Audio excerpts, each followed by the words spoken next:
pode um peixe vivo viver fora. Vamos lá. Pode, ponto. Pode. Não é só o papel que temos em comum. Somos dois atores, somos baianos, somos da região Grapiúna, mais especificamente de Itabuna, somos Papajaca. Ó, isso tudo aí não é para qualquer um, não, é só para quem pode. E o pode de hoje é com esse grande ator, Breno da Mata. Breno, maravilha, tá? Axé, que coisa boa ter você aqui. Eu que estou feliz de poder trocar contigo. Esse encontro nosso aqui, ele nasce de um encontro que nós tivemos, né, no Rio, em São Paulo, e falamos dessa possibilidade de estar aqui no Pod, né? Foi porque quando me avisaram que eu fui escalado para fazer o agora Pastor Lívio em Renascer, eu falei, eu preciso falar com o Jackson e pedir licença a ele para continuar esse personagem. E aí, por coincidência, quando eu fui fazer a primeira semana de preparação, sei lá, me avisaram numa sexta, na terça eu tinha que estar no Rio. E aí, por coincidência, você estava com um espetáculo em cartaz lá. Viva o Povo Brasileiro. Viva o Povo Brasileiro. E eu te mandei uma mensagem, respondendo, a gente bateu um papo, eu fui assistir. Só que a gente foi muito rápido aquele nosso encontro. E aí, por sorte, acho que umas 2, 3 semanas depois, eu fui a São Paulo, vocês já tinham ido para São Paulo, aí lá a gente pôde ter uma conversa, né? Bater, sentar. Tempo que nós não tivemos ali para conversar no Rio de Janeiro, exatamente. Nós conversamos lá. Então, assim, eu quero já começar te agradecendo pela licença que nem precisava, mas eu acho, assim, como é interessante quando o ser humano tem a oportunidade de mostrar a gentileza, a elegância, só depende dele, né? E é o que você fez, né? O personagem já era seu naquele momento, né? Sim. Mas você teve essa cordialidade, assim, de pedir. Eu gosto de dizer um poema, assim, estou pensando aqui, eu vou dizer um poema de Fernando Pessoa, que tem alguma coisa nele que tem a ver com você, acredito eu, e com o personagem que está fazendo. Pessoa diz assim, quando eu olho para mim, não me percebo. Tenho tanto a mania de sentir que me extravio, às vezes, ao sair das próprias sensações que eu recebo. O ar que respiro, este licor que bebo, pertencem ao meu modo de existir, e eu nunca sei como hei de concluir as sensações que a meu pesar concebo. Nem nunca propriamente reparei se, na verdade, sinto o que sinto. Eu serei tal qual pareço em mim? Serei tal qual me julgo verdadeiramente? Mesmo ante as sensações, sou um pouco ateu. E nem sei bem se sou eu quem me sente. Fernando Pessoa. Maravilhoso. Então, para perguntar para você, assim, logo na tampa, assim, como é que foi e como é que é a sua caminhada na espiritualidade, né, em alguma religião, para chegar nesse personagem com uma coisa boa que você tem, né? Você chega ali com uma tranquilidade de quem exercita a escuta, que é uma coisa importante no Pastor Lívio. Então, como é a sua caminhada assim pela fé, pela religião? Isso é curioso. Tem coisas da nossa trajetória na vida que a gente só percebe que elas foram importantes quando a gente precisa acessá-las, né? E agora que quando você fez a pergunta, que foram me cair fichas dessa minha trajetória, porque eu acho que, como todo brasileiro, independente de qual seja a sua religião, a nossa formação cultural é católica, né? Então, na minha infância, na cidade de Boa Nova, eu fazia catecismo.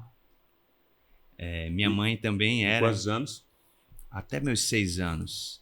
6 para 7 anos. Eu ia fazer catecismo e tal, mas não cheguei a me batizar. Porque logo quando eu nasci em Itabuna, o médico que fez meu parto, ele seria o meu padrinho, mas nunca conseguiu bater a agenda dos meus pais, nossas férias, com o tempo dele. Então eu nunca fui batizado logo ao nascer. Fiz o catecismo, mas acabei não sendo batizado, não cheguei a concluir a coisa. E depois de um tempo, a minha mãe e minha família de forma geral começou a frequentar o candomblé, mas minha mãe nunca falou vá, isso e aquilo, então eu sempre tive livre-arbítrio, até quando eu cheguei já na minha vida adulta, eu senti que eu precisava me conectar com alguma coisa que eu sentia falta. Alguma coisa estava faltando ali. E aí eu comecei a estudar sobre religiões. Por sua conta? Por minha conta. principalmente a partir de um espetáculo que eu fiz, que era sobre mitologia indígena. Então, estudando essa cosmogonia e a mitologia indígena, eu comecei a entender a espiritualidade indígena e eu achei muito parecida com o que eu estava estudando sobre kardecismo, que eu frequentava. Eu tinha um centro espírita perto de casa e eu acredito que todo lugar de comunhão religiosa é um lugar bom para você se encontrar consigo. Eu posso ir para uma igreja, aquele lugar, para mim converge energias ali, é onde eu estabilizo. Independente da religião. Se né? for um centro espírita, se for um budista, um terreiro, um budista. Para mim, esses lugares, eles convergem energias para o mesmo lugar. E aí só que eu estava estudando kardecismo, aí tinha coisas que eu gostava, tinha coisas que eu refletia, mas eu consegui fazer associações. E aí eu comecei a fazer associações com coisas que eu via da minha mãe com o candomblé, e de coisas que eu não entendia do candomblé, eu comecei a entender a partir desses estudos. E nesse mesmo tempo eu estava estudando muito também sobre a questão racial. Então foi uma confluência de me entender enquanto ser humano terreno, um ser social, a partir da minha pele negra e com todas as minhas particularidades, e da minha ancestralidade. E aí eu comecei a entender que o meu lugar era no candomblé. Não sou iniciado, não tenho... Minha mãe fala que eu sou curioso. E a sua mãe? Minha mãe é Ked, minha mãe é Ked de candomblé. E é engraçado porque eu não tenho nenhuma iniciação, nunca fiz nenhum rito mais profundo, só que eu tenho muita fé. Eu acredito muito no que eu não vejo e no que eu vejo quando eu vou lá. Me sinto bem, me sinto acolhido. E principalmente a partir E meu olhar para a religião vem muito a partir da minha mãe de santa, hoje falecida, os orixás a tenham, mãe Balami, que ela tinha um olhar tão bonito enquanto ser humano para a fé dela e para a fé de quem ela conduz, que é uma coisa que inclusive eu carrego para o Lívio, que é um líder religioso, ele tem uma responsabilidade muito grande.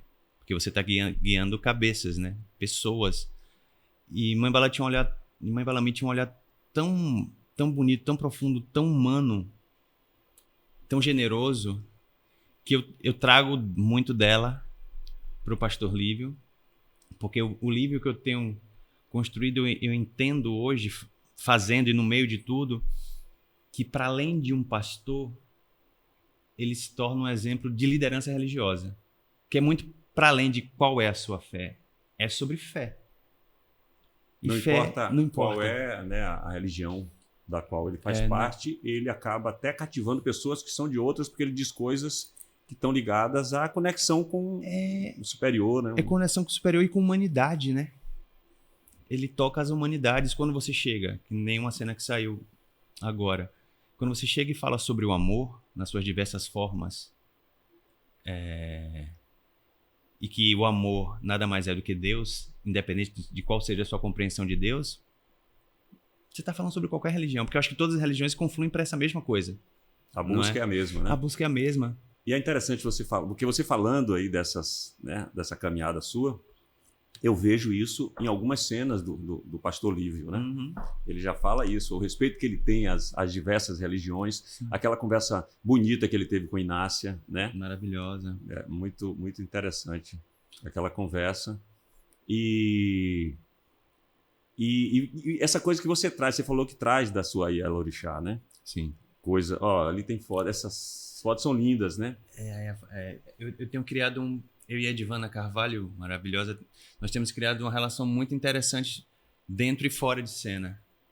E são aqui duas perspectivas de religião e que se entendem, que se respeitam e que se gostam, inclusive. A gente tem pontuado que, inclusive, nesse aspecto de que a Inácia, enquanto uma mulher negra que toma conta dos filhos dos outros e da casa dos outros, ela, como a gente sempre muito vê na sociedade, meio que essa figura da mama, de que ela é considerada da família, mas nunca é real. Exatamente. Aí eu falei, nossa, Edvana, ninguém dá um abraço na Inácia.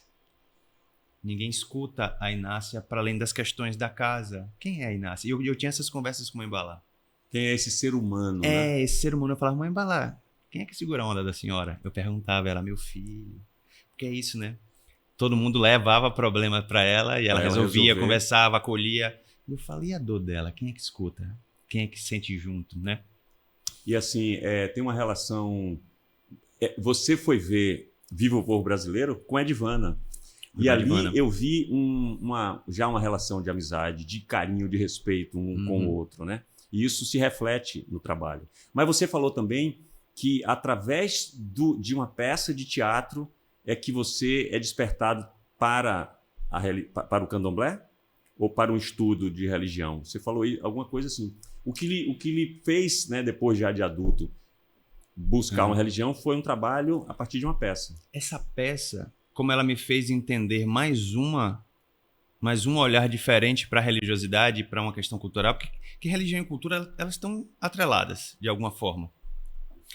Ao estudar essa, eu falei, gente, é muito parecido com outras coisas que eu já vi e que eu tenho começado a estudar. Aí eu comecei a falar, nossa, são muito parecidos, só são pontos de vista diferentes, mas que chegam de uma forma muito parecida nos lugares. E aí uma compreensão minha, não sei se isso faz sentido, de que as religiões, como elas vêm de... É porque hoje a comunicação, de forma geral, está ficando mais generalizada, atingindo todo mundo. Mas antes as coisas eram muito localizadas, né? Então eu entendo que a religião, como elas se manifestam, tem muito a ver com aquela sociedade daquele tempo, daquele lugar. Então, se você vai no Oriente Médio, quando surgem as religiões lá, aquilo tem a ver com aquela formação social daquele tempo em que surgiu aquela região e é como as pessoas poderiam compreender aquilo. As primeiras religiões ditas pagãs, que surgiram há milhares de anos atrás, tem um raio. Eu não consigo entender aquele fenômeno da natureza. Como é que eu chamo aquilo? Se eu entendo que na minha vida tem algo que é mais forte, mais poderoso e que eu não consigo explicar. No candomblé a gente falou de Xangô, de Oiá, nas culturas nórdicas vem Thor, você vai na cultura indígena, vai ter Tupã, sabe? Então cada lugar no seu tempo e na sua sociedade explicou o que não entendia, que é a espiritualidade, da forma que conseguia entender naquela época. Tanto que se você for olhar, a maioria das religiões ditas pagãs, ancestrais, todas são fenômenos da natureza. São a partir de fenômenos da natureza.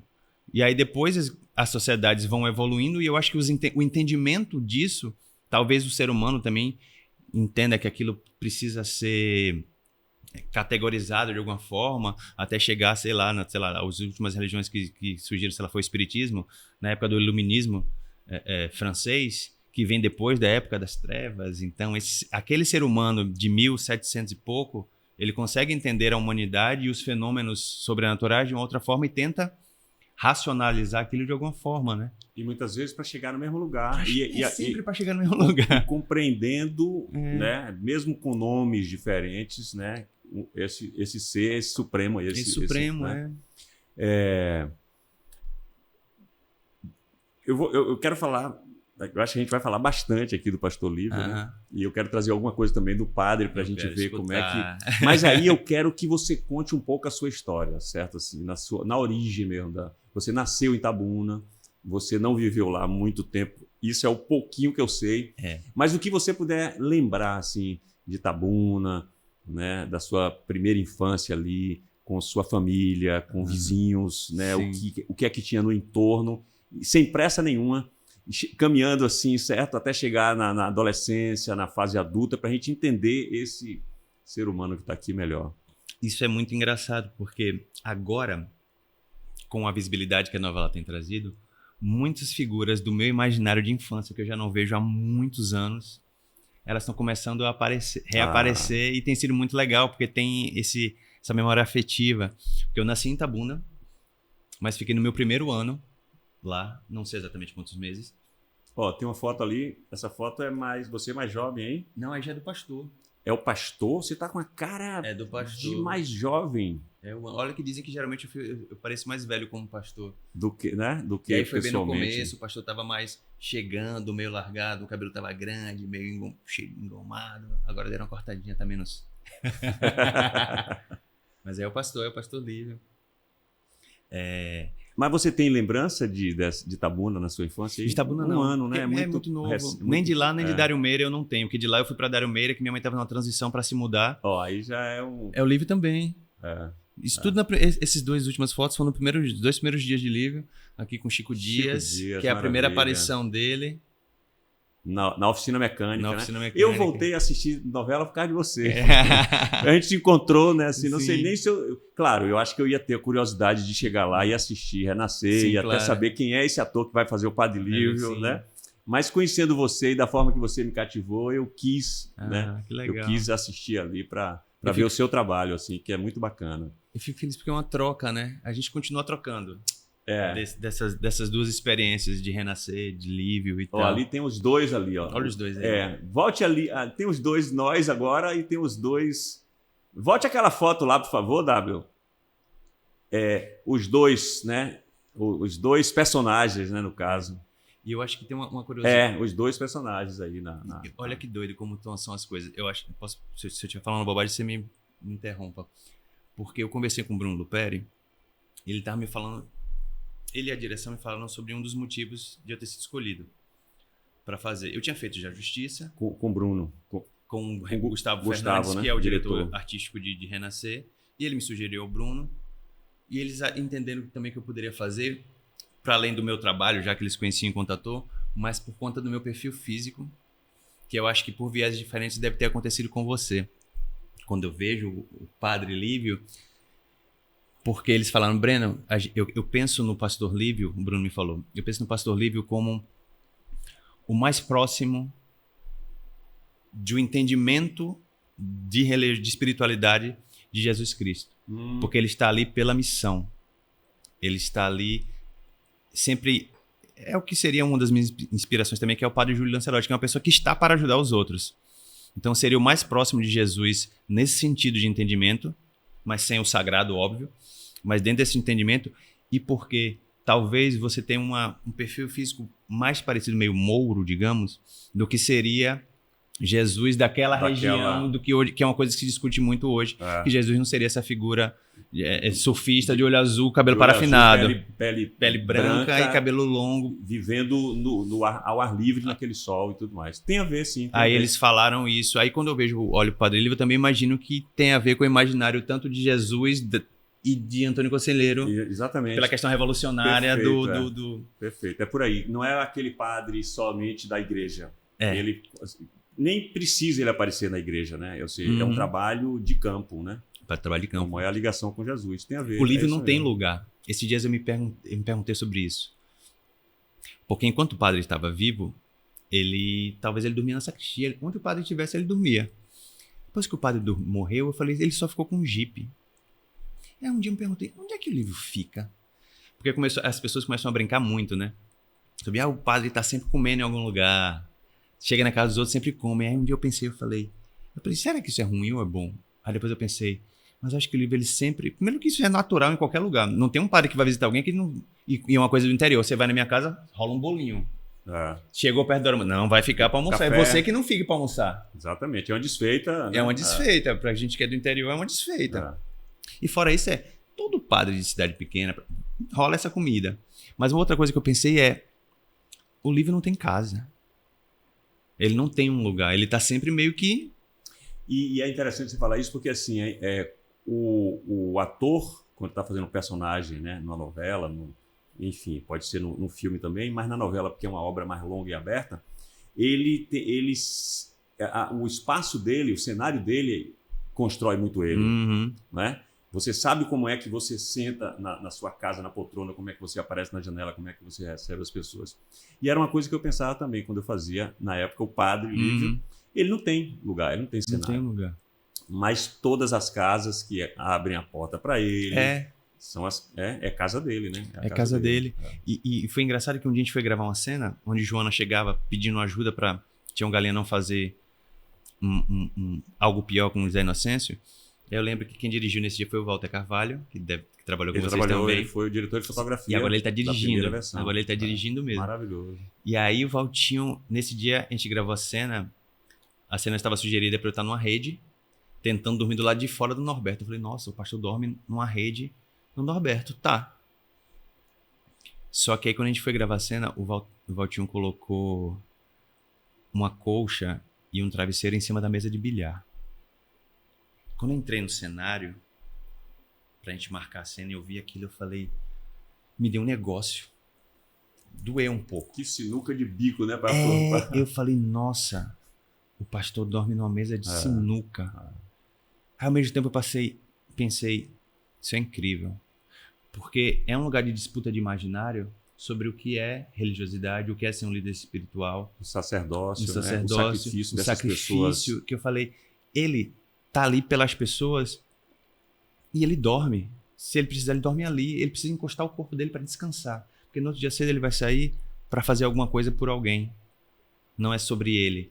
E é uma disputa de imaginário sobre esse estereótipo que está se criando desses mercadores da fé, digamos, e que estão acumulando milhões, dinheiro em cima Casas de luxo, muito de luxo, conforto. carros, isso e aquilo, enquanto os seus fiéis estão ali dando seus 10% do auxílio emergencial da pandemia, sabe? Esses caras pegam 10% do auxílio emergencial da pandemia, que é para obra, mas a obra não são os fiéis. A obra para mim são os fiéis. São fiéis.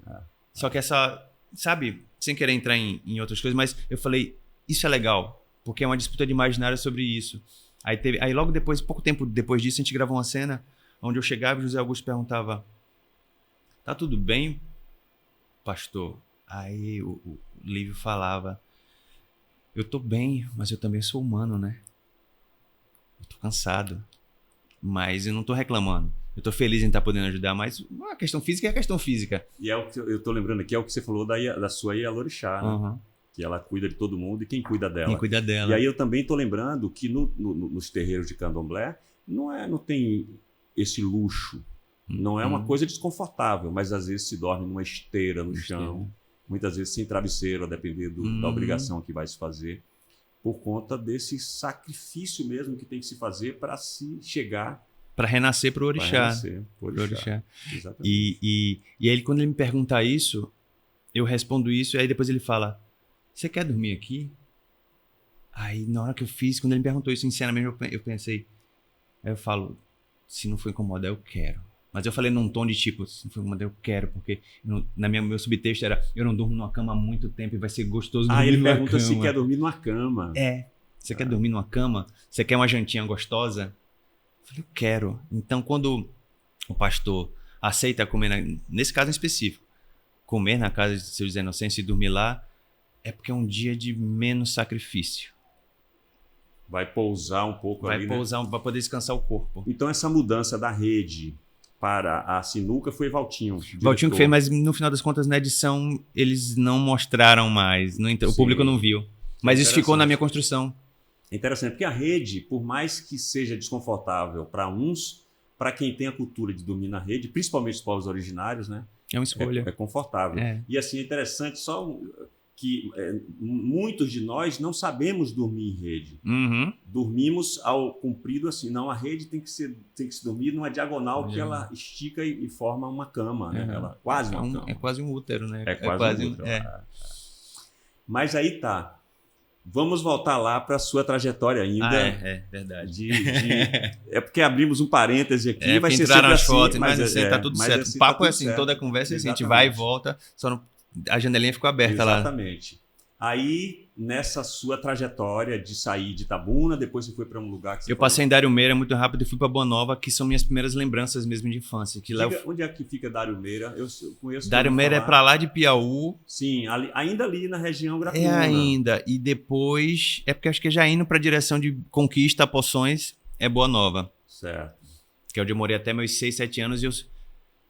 É engraçado, né? Hoje eu sou muito feliz por ter tido essa infância de menino do interior, de cidade pequena, porque eu fui criado com uma liberdade que acho que não sei se existe mais. Já tem cidades pequenas hoje, porque as cidades pequenas hoje são muito diferentes do que... Não tem igual a que foi a sua e a minha também, que é mais, né, anterior. Eu era muito livre, eu tenho memórias, mas tipo muito concretas, assim. Tanto que um dia desses eu fui, há uns anos atrás, eu voltei lá em Boa Nova, que eu tinha sonhos recorrentes com a cidade.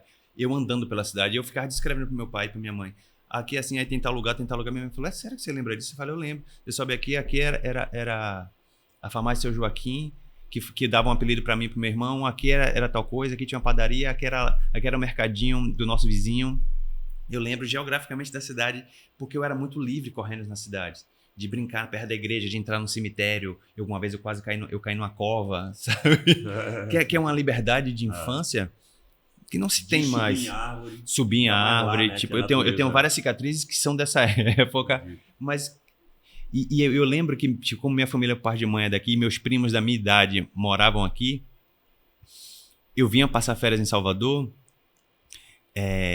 eu tinha uma certa... Nossa, aqueles têm shopping, aqueles têm algumas coisas. E, na verdade, existia, acho que, inveja dos dois lados, que eles tinham inveja da minha liberdade que eu tinha lá, e eu tinha de chegar aqui, eu lembro que quando eu chegava na rodoviária, eu olhava, a primeira coisa que eu fazia era olhar para um vão que tinha, para ver qual era a decoração de Natal que tinha no antigo Iguatemi. Eu olhava, nossa, decoração de Natal, seu Papai Noel, olha isso, olha aquilo.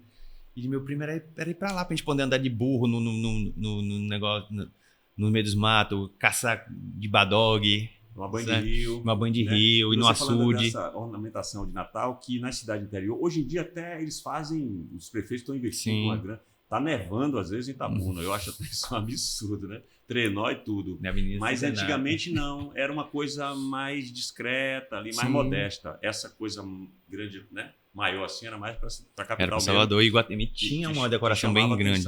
E você assistia televisão? Você assistia novela nessa sua infância, nesses lugares aí? Muita coisa. Eu lembro de algumas coisas, assim, obviamente eu não acompanhava uma novela inteira, porque é muito difícil para uma criança acompanhar, ainda mais na idade que eu tinha lá, mas eu lembro de sensações que novelas me causavam. Eu lembro de Renascer algumas coisas da primeira... Mas você tinha que idade, Renascer? Tinha 10 anos. Eu tinha 10 anos. Já tinha 10. A novela já tem 31, né? Se não me engano, né? Exatamente, eu tenho 41. Eu tô com 58, então você era um menino de 10 anos, já viu alguma coisa, já né? vi bastante coisa. Porque eu conheço pessoas que dizem que assistiram no colo da mãe, assim, uma criança. Eu lembro de algumas coisas, e eu lembro de Rock Santeiro, eu lembro de outras novelas. Tipo, eu lembro de eu ter medo de Zé Ramalho quando era criança. Por causa da voz dele quando eu cantava no Rock Santeiro, que fazia Impérios da Meia-Noite. É a voz dele. Eu tinha medo da voz dele porque entrava o lobisomem da novela, que quem fazia era Osmar Prado, não? Era em Rock Santeiro? Não. Acho que não era Osmar Prado, não. Acho que era um ator mineiro, não tô lembrado o nome dele, um ator maravilhoso. Mas tinha um lobisomem que aí fazia... E entrava a música dele. Na minha infância eu tinha medo de... Zé Ramalho com aquele vozeirão maravilhoso. Entrava a música. Eu lembro de Lima Duarte, de Viva Porcina. Eu lembro, sabe? Eu tenho imagens assim na minha cabeça. Lembro do Cadeirudo quando eu era criança. Que foi anterior a Renascer. É. E de Renascer, você lembra o quê? Eu lembro muito da sua imagem, que é muito a imagem do Padre Lívio, mais do que do pastor hoje, era uma imagem muito marcante. E tinha essa associação de Jesus Cristo. Então eu lembro muito dele. Eu lembro das barcaças, porque eram coisas que eu associava a quando eu ia visitar minha avó em Ubatã. Da sua vivência lá. Da minha vivência. Tanto que esses dias eu tive que pisar cacau lá. A pessoa perguntou, Breno, você sabe pisar cacau? Eu falei, eu sei. Porque eu já pisei, eu tenho essa memória em mim de infância, de ver minha avó fazendo as cocadas, que agora eu descubro que na minha vida adulta, quando eu vim comer chocolate 70%, eu falei, gente, isso é o gosto da cocada que minha avó fazia. Caseira. Cocada caseira, eu falei, isso é chocolate 70%? A cocada da minha avó era mais gostosa. Sabe? De Renascer, eu lembro muito da figura do... É porque como criança associa as coisas é meio estranho. Mas eu lembro muito da figura do Fagundes. Porque na minha cabeça é aquela figura sentada assim. Porque ele tinha mais essa construção do coronelzão, que é muito diferente, né? Que é diferente dessa construção do Marquinhos. São bem diferentes, né? São bem diferentes. Marquinhos vai para uma figura mais ali, se iguala mais ao trabalhador da terra. A veste, ele vira. Ontem mesmo ele teve cena pisando cacau. É uma construção diferente, né? Diferente. Que parte de tudo, né? Parte da direção, parte da compreensão dele. É bonito o trabalho que ele faz, né? Muito lindo. É como se fosse assim, se a gente for pensar, como se é o próprio João Pedro. Sim. Que virou coronel, assim, se for pensar, né? Tem um lugar de continuidade também. E não perdeu o respeito ali, né? O povo da origem de onde ele vem, né? E tem a ver com... Eu acho que é muito feliz a construção do Marquinhos, porque eu acho que tem a ver com também com essa decadência do cacau da região. Esse lugar do coronel, ele não existe mais. Eu vou na cidade do meu pai hoje, tem muitos netos de coronel. Não existe mais essa figura do coronel que manda na região. Não existe mais isso. Então, essa figura mais humana e mais horizontal é muito crível, né? Tem um livro, eu não sei qual é o livro de Jorge Amado, que ele fala que Raimundo Sá Barreto é o último dos coronéis. E eu conheci Raimundo Sá Barreto quando eu fazia ali, para os 80 anos de Jorge Amado, Dona Flor e Dois Maridos, eu fazia Vadinho. Uhum. E era interessante porque era uma figura fantástica. Um cara assim, que se ele chegasse aqui para conversar, a gente fica aqui horas conversando com ele. E eles ficavam encantados porque nós saíamos com a peça, né, para ir para o Teatro Municipal de Ilhéus, que é na mesma rua da Casa de Cultura Jorge Amado, onde Jorge Amado acho que morou ali. Fica uns 300 metros de distância do Teatro Municipal. Nós nos concentrávamos ali e passávamos por um barzinho de esquina e ele toda noite, antes do espetáculo, ele estava lá sentado, tomando uma cachaçinha com aquela bengala dele, o coronelzão. Essa imagem que você falou aí do Fagundes. E ele amava ficar ali com os personagens de Jorge Amado. Eu estava de Vadinho, sabe? E os outros personagens, Fábio Lago fazia o poeta. O Fábio.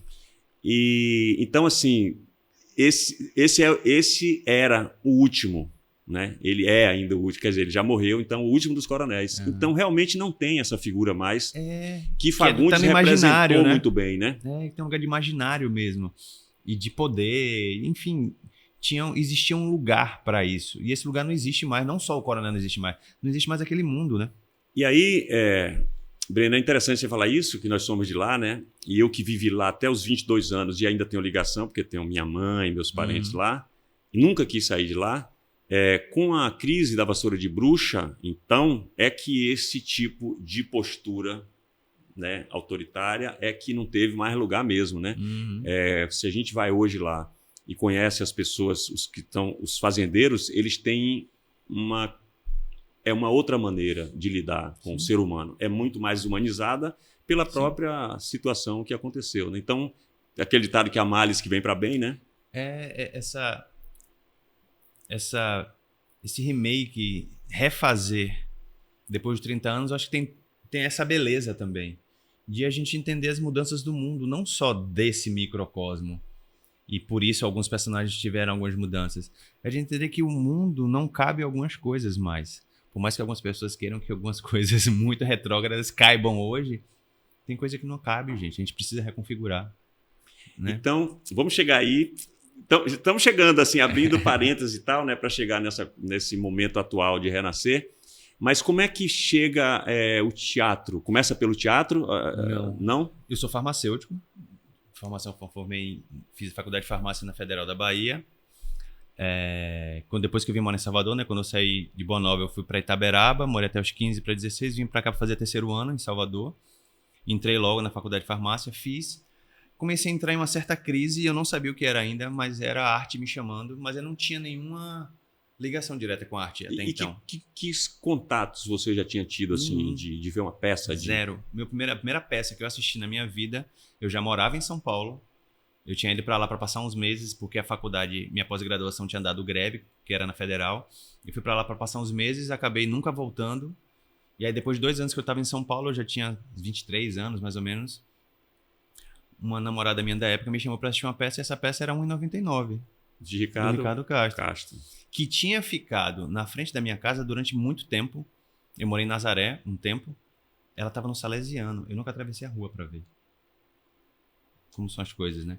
E eu vim assistir essa peça em São Paulo e eu fiquei impactado, assim. Falei, nossa, é um ser humano que faz tudo. Que faz absolutamente tudo. Recebe o público na bilheteria, dá o troco, né? Era ele, luz. Faz a luz, faz o som, escreve, atua e se autodirige. E aí eu falei, que trabalho incrível. E eu não entendia nada de teatro. Aí fiquei ali, o bichinho, tinham plantado a sementinha. E aí daí eu vim assistir você, Frank Menezes, Edvana Carvalho, Ela Miranda, em Vixe Maria, Deus do Diabo na Bahia. Lá ou aqui? Que a gente lá teve em São Paulo também. Você viu lá em São Paulo? Na mesma época, tudo foi 2005, 2006, alguma coisa assim. Foi, não sei se 2004. No 4 eu não estava lá ainda, foi 5 ou 6. Foi a época da Copa do Mundo. Então foi 2006. 6.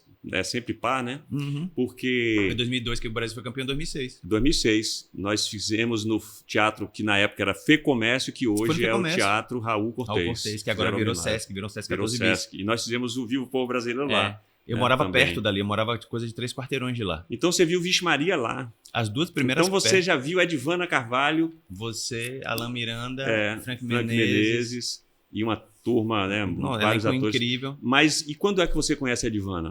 Não, eu Agora? conheci a Divana agora. Olha só, e você Pessoalmente viu agora. a Edvana ali, né? E ela brilhava E naquela naquele mesmo peça. ano eu assisti o Paió também. Que era É. 2005, eu acho, o Paió. 5 ou 6. É por aí. Eu assisti em São Paulo, é. o Paió. No Sim. cinema em São Paulo. O E a- filme. O filme. E aí eu comecei a me interessar, eu falei, tá. E aí, por motivos nada nobres, eu fui fazer teatro, porque eu já tava para voltar a morar na Bahia. O teatro me salvou, me resgatou. Você foi fazer lá em São Paulo, teatro? Eu estudei lá, eu não tenho nenhuma relação com o teatro da Bahia. A Não, princípio. mas como? Você foi fazer uma peça ou foi Não, estudar? eu tava morando lá. Eu tava morando lá para trabalhar como modelo, porque minha faculdade tinha dado greve, minha pós-graduação.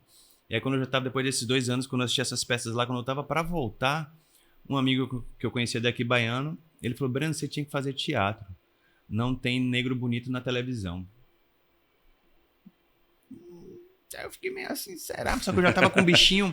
Só que é muito doido, porque eu não me encantei por isso, pela essa fala, mas o bichinho do teatro estava ali, só que eu faltava de um empurrão. Sim. E aí esse meu amigo tava trabalhando numa escola de teatro, e aí ele falou, vai lá fazer uma oficina.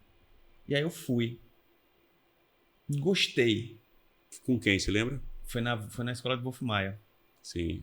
São Que- Paulo, na Frei Caneca. Na Frei Caneca. Eu morei ali. Eu morava na rua de trás.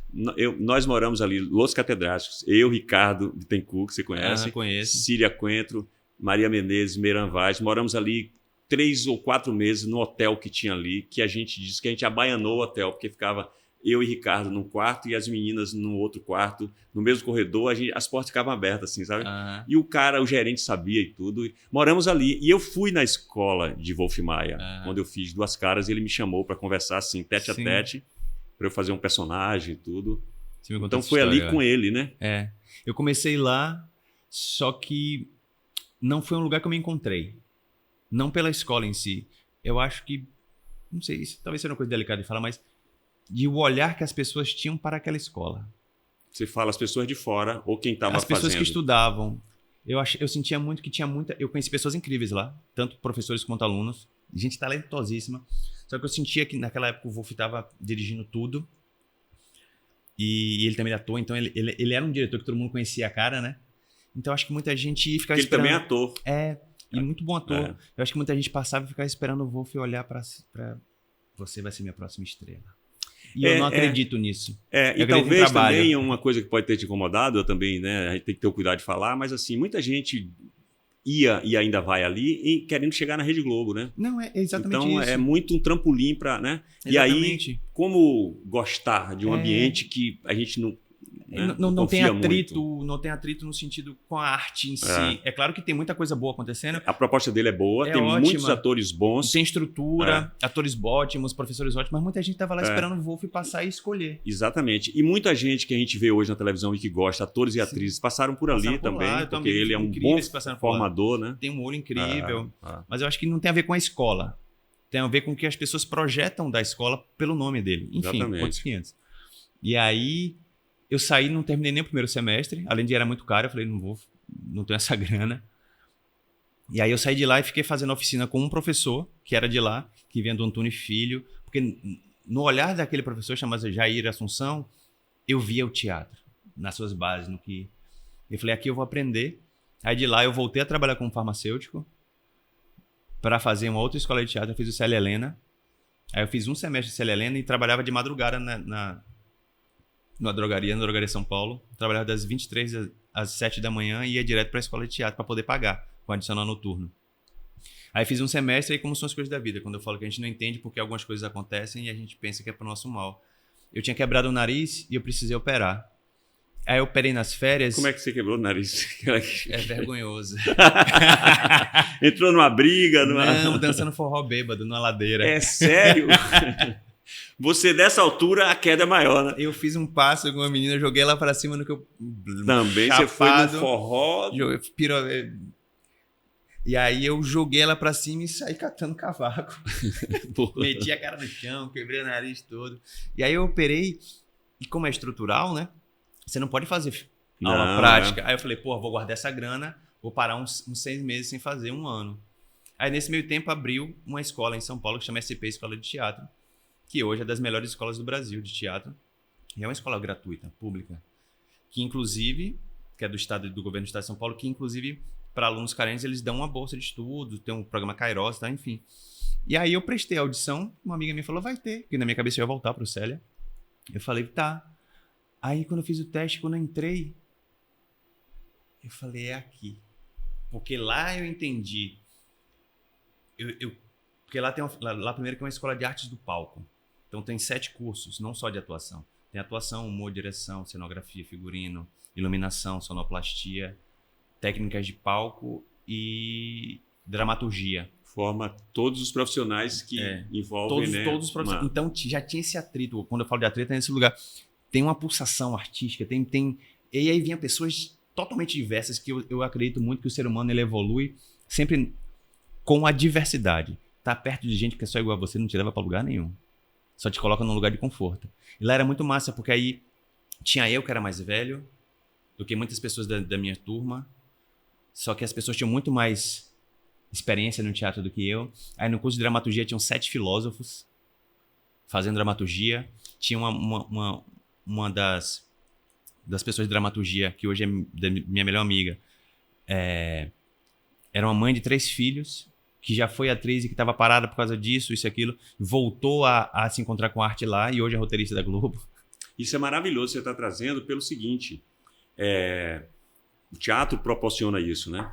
Primeiro que ele acolhe quem quer, né? Uhum. Essa diversidade acontece ali. São vários profissionais de linguagem diferentes para poder uma peça acontecer aqui e o ator está ali brilhando em cena.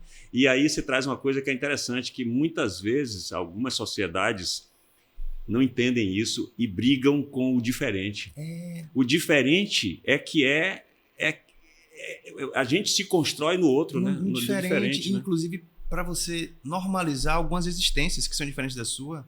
Isso eu também aprendi lá na escola. Porque lá na escola tinha um programa com a associação de pessoas trans.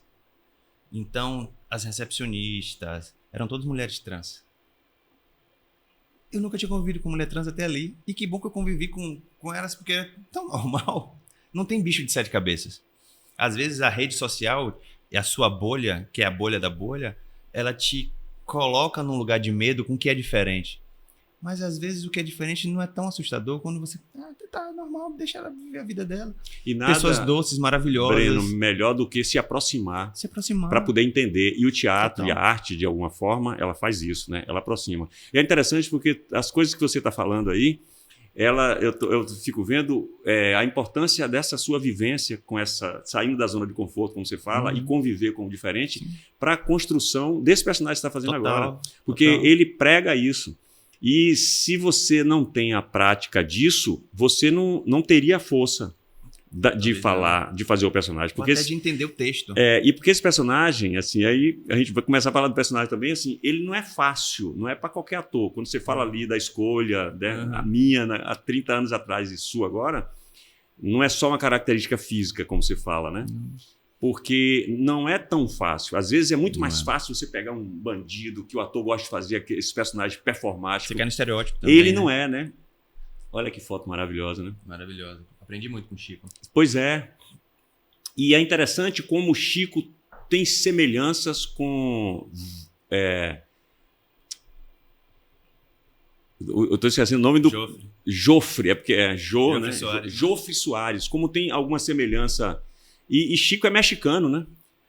Os pais dele, o pai dele acho que é diplomata, e ele é mexicano, o Kiki, o Henrique é também, peruano. Né? Ele é mexicano e Jofre Soares era um nordestino, assim, com aquela cara de Padre Cícero, né? Sim, de Padre Cícero. Ele total Padre Cícero. Total, O do Chico, eu vejo uma construção que ele conseguiu trazer um humor pro padre. Sim. É meio macunaímico o padre. Ele tem uma questão, tem um lugar ali que eu acho muito interessante. E uma coisa que eu achava interessante também, quando você estava em cena, é que você é altão e ele pequeno, então também o humor passa por isso aí, né? A pele é diferente, o tamanho é diferente. Assim, tem uma hierarquia, né? Ele vem, né, de uma instituição e tudo, você chega ali depois e é mais novo, e só que o maior é menor, né? Assim, na hierarquia, né?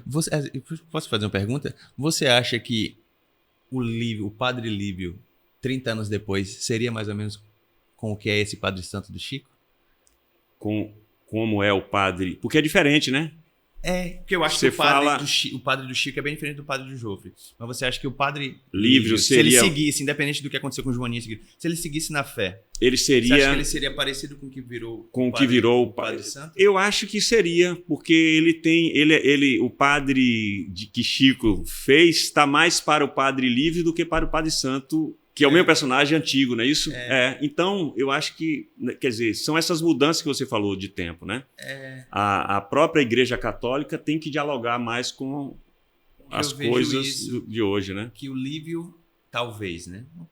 É que às vezes eu já fiquei pensando nisso nos bastidores. Eu falei, será que se o Lívio não tivesse largado a batida indo para Joaninha, ele continuasse na fé, ele teria entendido que a melhor forma de ajudar aquele povo é entender como funciona o mecanismo daquela religião, e a experiência fez ele não só bater de frente e virar o Padre Santo?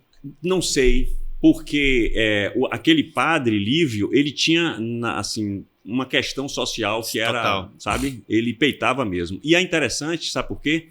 Eu sou ator por causa disso.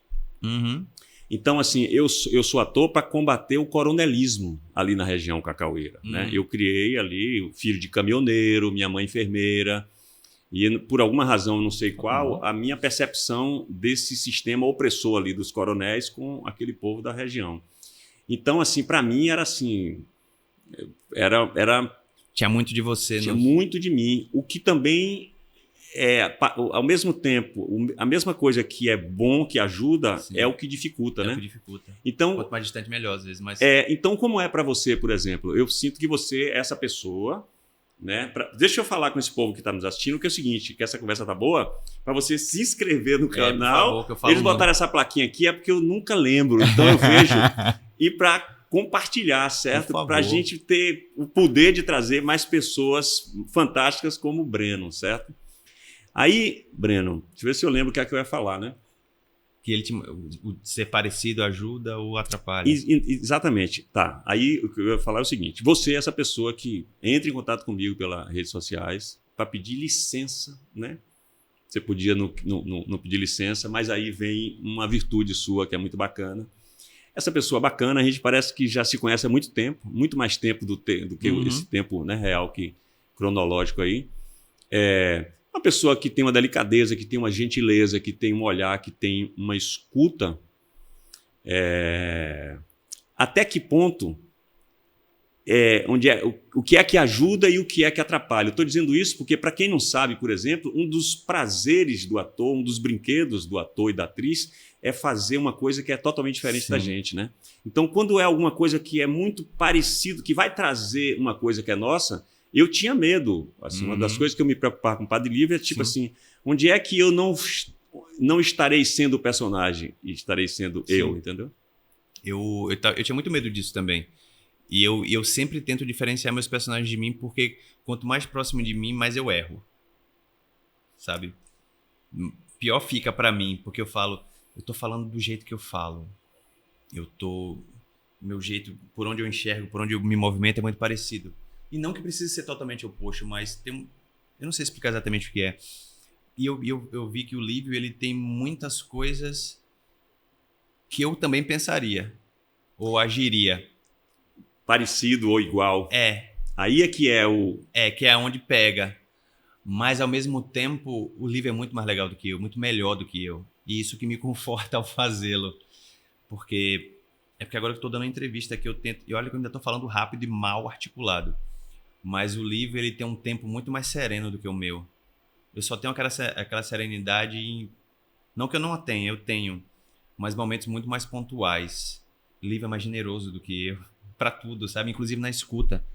Eu tô aprendendo a escutar mais com o Lívio. Em cena e fora dela.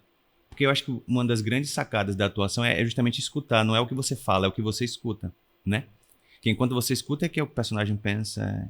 E é mais difícil atuar escutando do que agindo com a fala, né? Porque na fala você constrói. E como é que ouve? Ouvir é mais difícil. Eu tô aprendendo a ouvir, senão você tá vazio, né? Você tá aqui, né? É. Esperando sua deixa. Ou falou a deixa. E assim, como mostrar para o público que está ouvindo, se ficar fingindo que é mais difícil, né? E é interessante isso, porque é mais difícil na atuação, talvez porque seja mais difícil mesmo na real, na né? vida também. Né? E aí, e principalmente quando você tem que aconselhar. Porque quando você tem que aconselhar, você realmente tem que escutar. E aí era a minha maior preocupação, porque a gente começa a gravar, a gente tá no escuro, né? Até eu estrear e você ver o que você fez, você não sabe o que você está fazendo. E esse que você fez, que é ainda o início da construção da personagem, que é uma obra aberta, né? Exato. Aí eu comecei a fazer, eu falei, será que eu estou fazendo? Será que é isso? Será que as minhas referências que eu estudei, elas realmente condizem com o que eu estou fazendo ou com o que deveria ser o personagem e tal, enfim. E aí eu só fiquei um pouco mais tranquilo quando eu vi os primeiros capítulos. Que aí minha primeira observação foi, ele escuta. Ele pensa. Eu via que eu estava pensando enquanto o outro falava, ou que eu pensava enquanto falava também. Que às vezes a gente só solta o texto. E às vezes não, é que nem aqui na vida. A gente está falando, tem uma pequena inflexão, que foi o tempo que você organizou aquele pensamento para continuar a falar e tal. Aí eu fiquei assistindo e eu nunca gostei de me ver. É incômodo se ver. É horrível, né? Aí eu falei, eu não gosto também, não. Ele pensa, o livro escuta, então ele existe. Aí eu comecei a me preocupar menos com a questão de será que vai ser muito parecido? Ele escuta, ele pensa, aí ele tem um tempo. E aí é engraçado porque o que as pessoas mais, quando me encontram nas ruas, falam, ou nas redes sociais, chegam e falam, eu sinto tanta paz quando o seu personagem fala. Eu queria ter um conselheiro desse em casa, eu queria ter, sabe?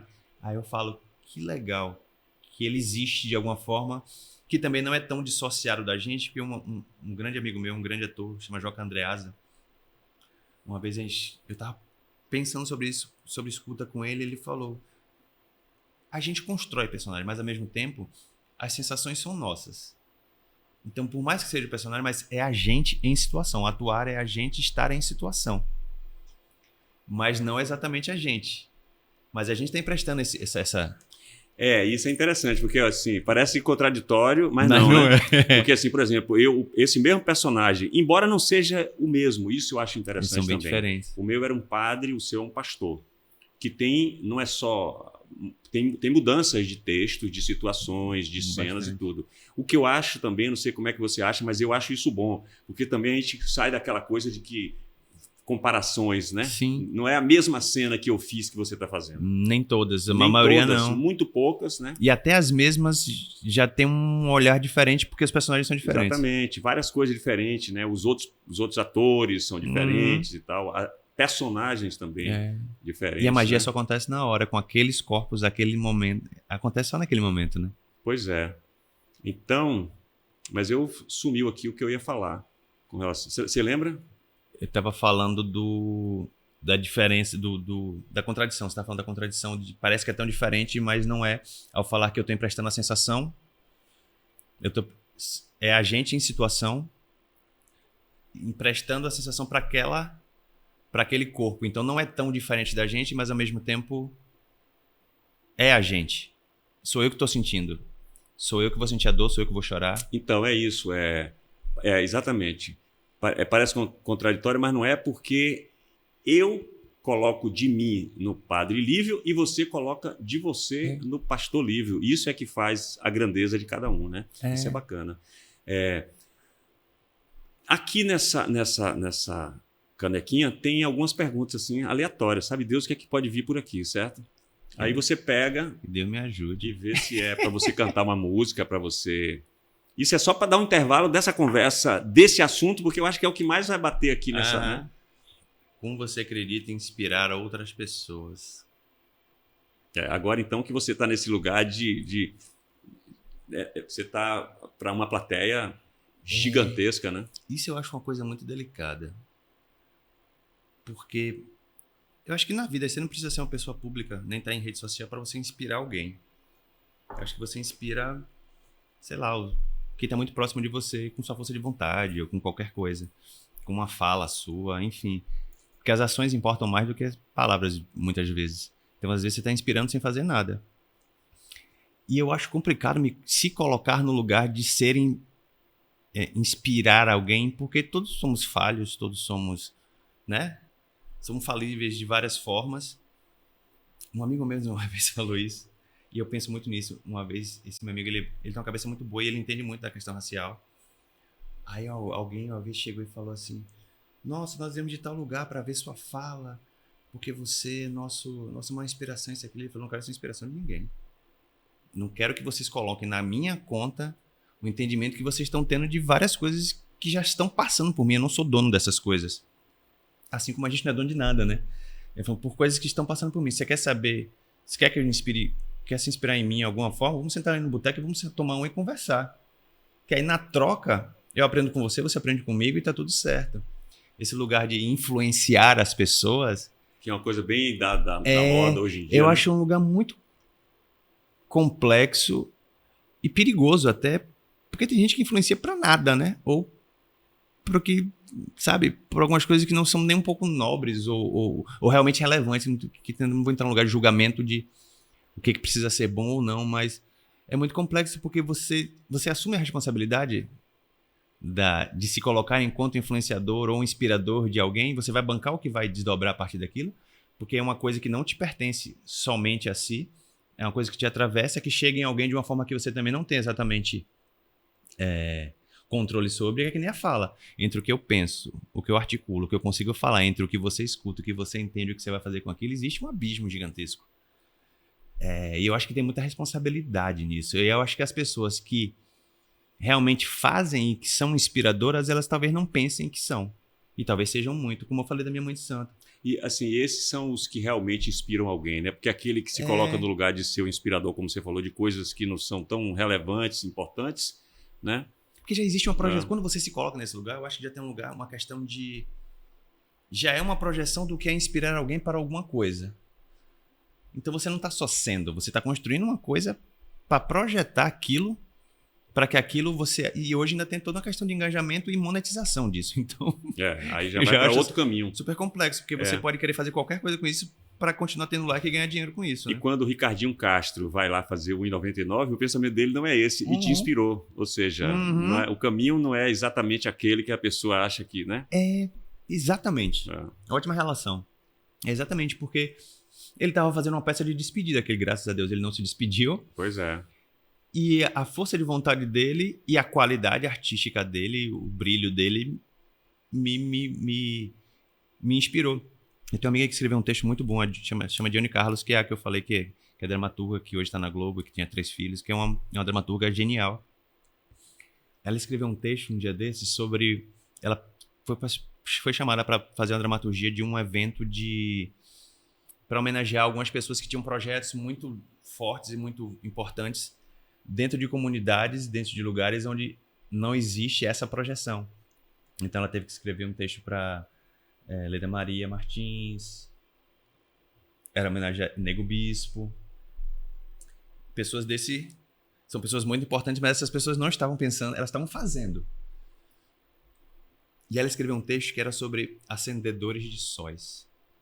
Eu achei isso lindo, porque é uma pessoa, cada um tem sua luz, e o bonito de quem inspira sem exatamente pensar nisso é porque o meu sol acende o teu sol. Então existe... Nego Bispo era um acendedor de sol. Leda Maria Martins é uma acendedora de sol. E quantos acendedores de Leite Aires Leite eram acendedor de sol? E essa imagem é bonita, porque é o seguinte, o cara está trabalhando a luz dele. Uhum. E isso não tem a ver com ego nem nada. Porque aqueles que ficam, às vezes, querendo, né, acender, prometendo que não tem, primeiro que a luz, às vezes, né, é menor, não está se aproveitando, né, esse momento que está aqui, que está vivo, que está ali diante da luz do sol e tudo, para poder acender a sua luz. Então, quando a pessoa acende uma luz dele, naturalmente, aí você falou, né, vai chegar no outro, né, no próximo. Né? E você está fazendo coisas concretas, né? Independente do que seja. Nego Bispo era um intelectual quilombola. Isso inspira muita gente. Pois é. Ele acendeu muitos sóis a partir da luz dele, né? Enfim, fica a reflexão. E como é que é para você, assim, chegar ali na TV?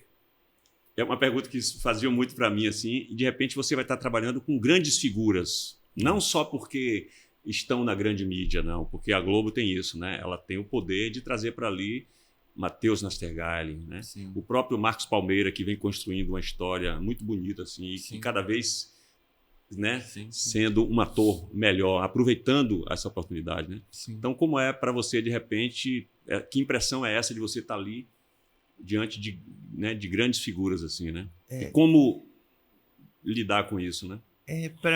Tem duas coisas que talvez sejam contraditórias, mas para mim fazem muito sentido, que é, ao mesmo tempo que é uma honra, você tá ali com pessoas que principalmente fizeram história, né?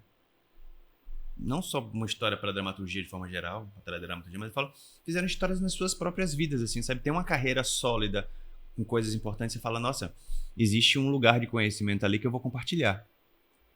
Eu acho isso maravilhoso e consigo entender o tamanho dessas figuras.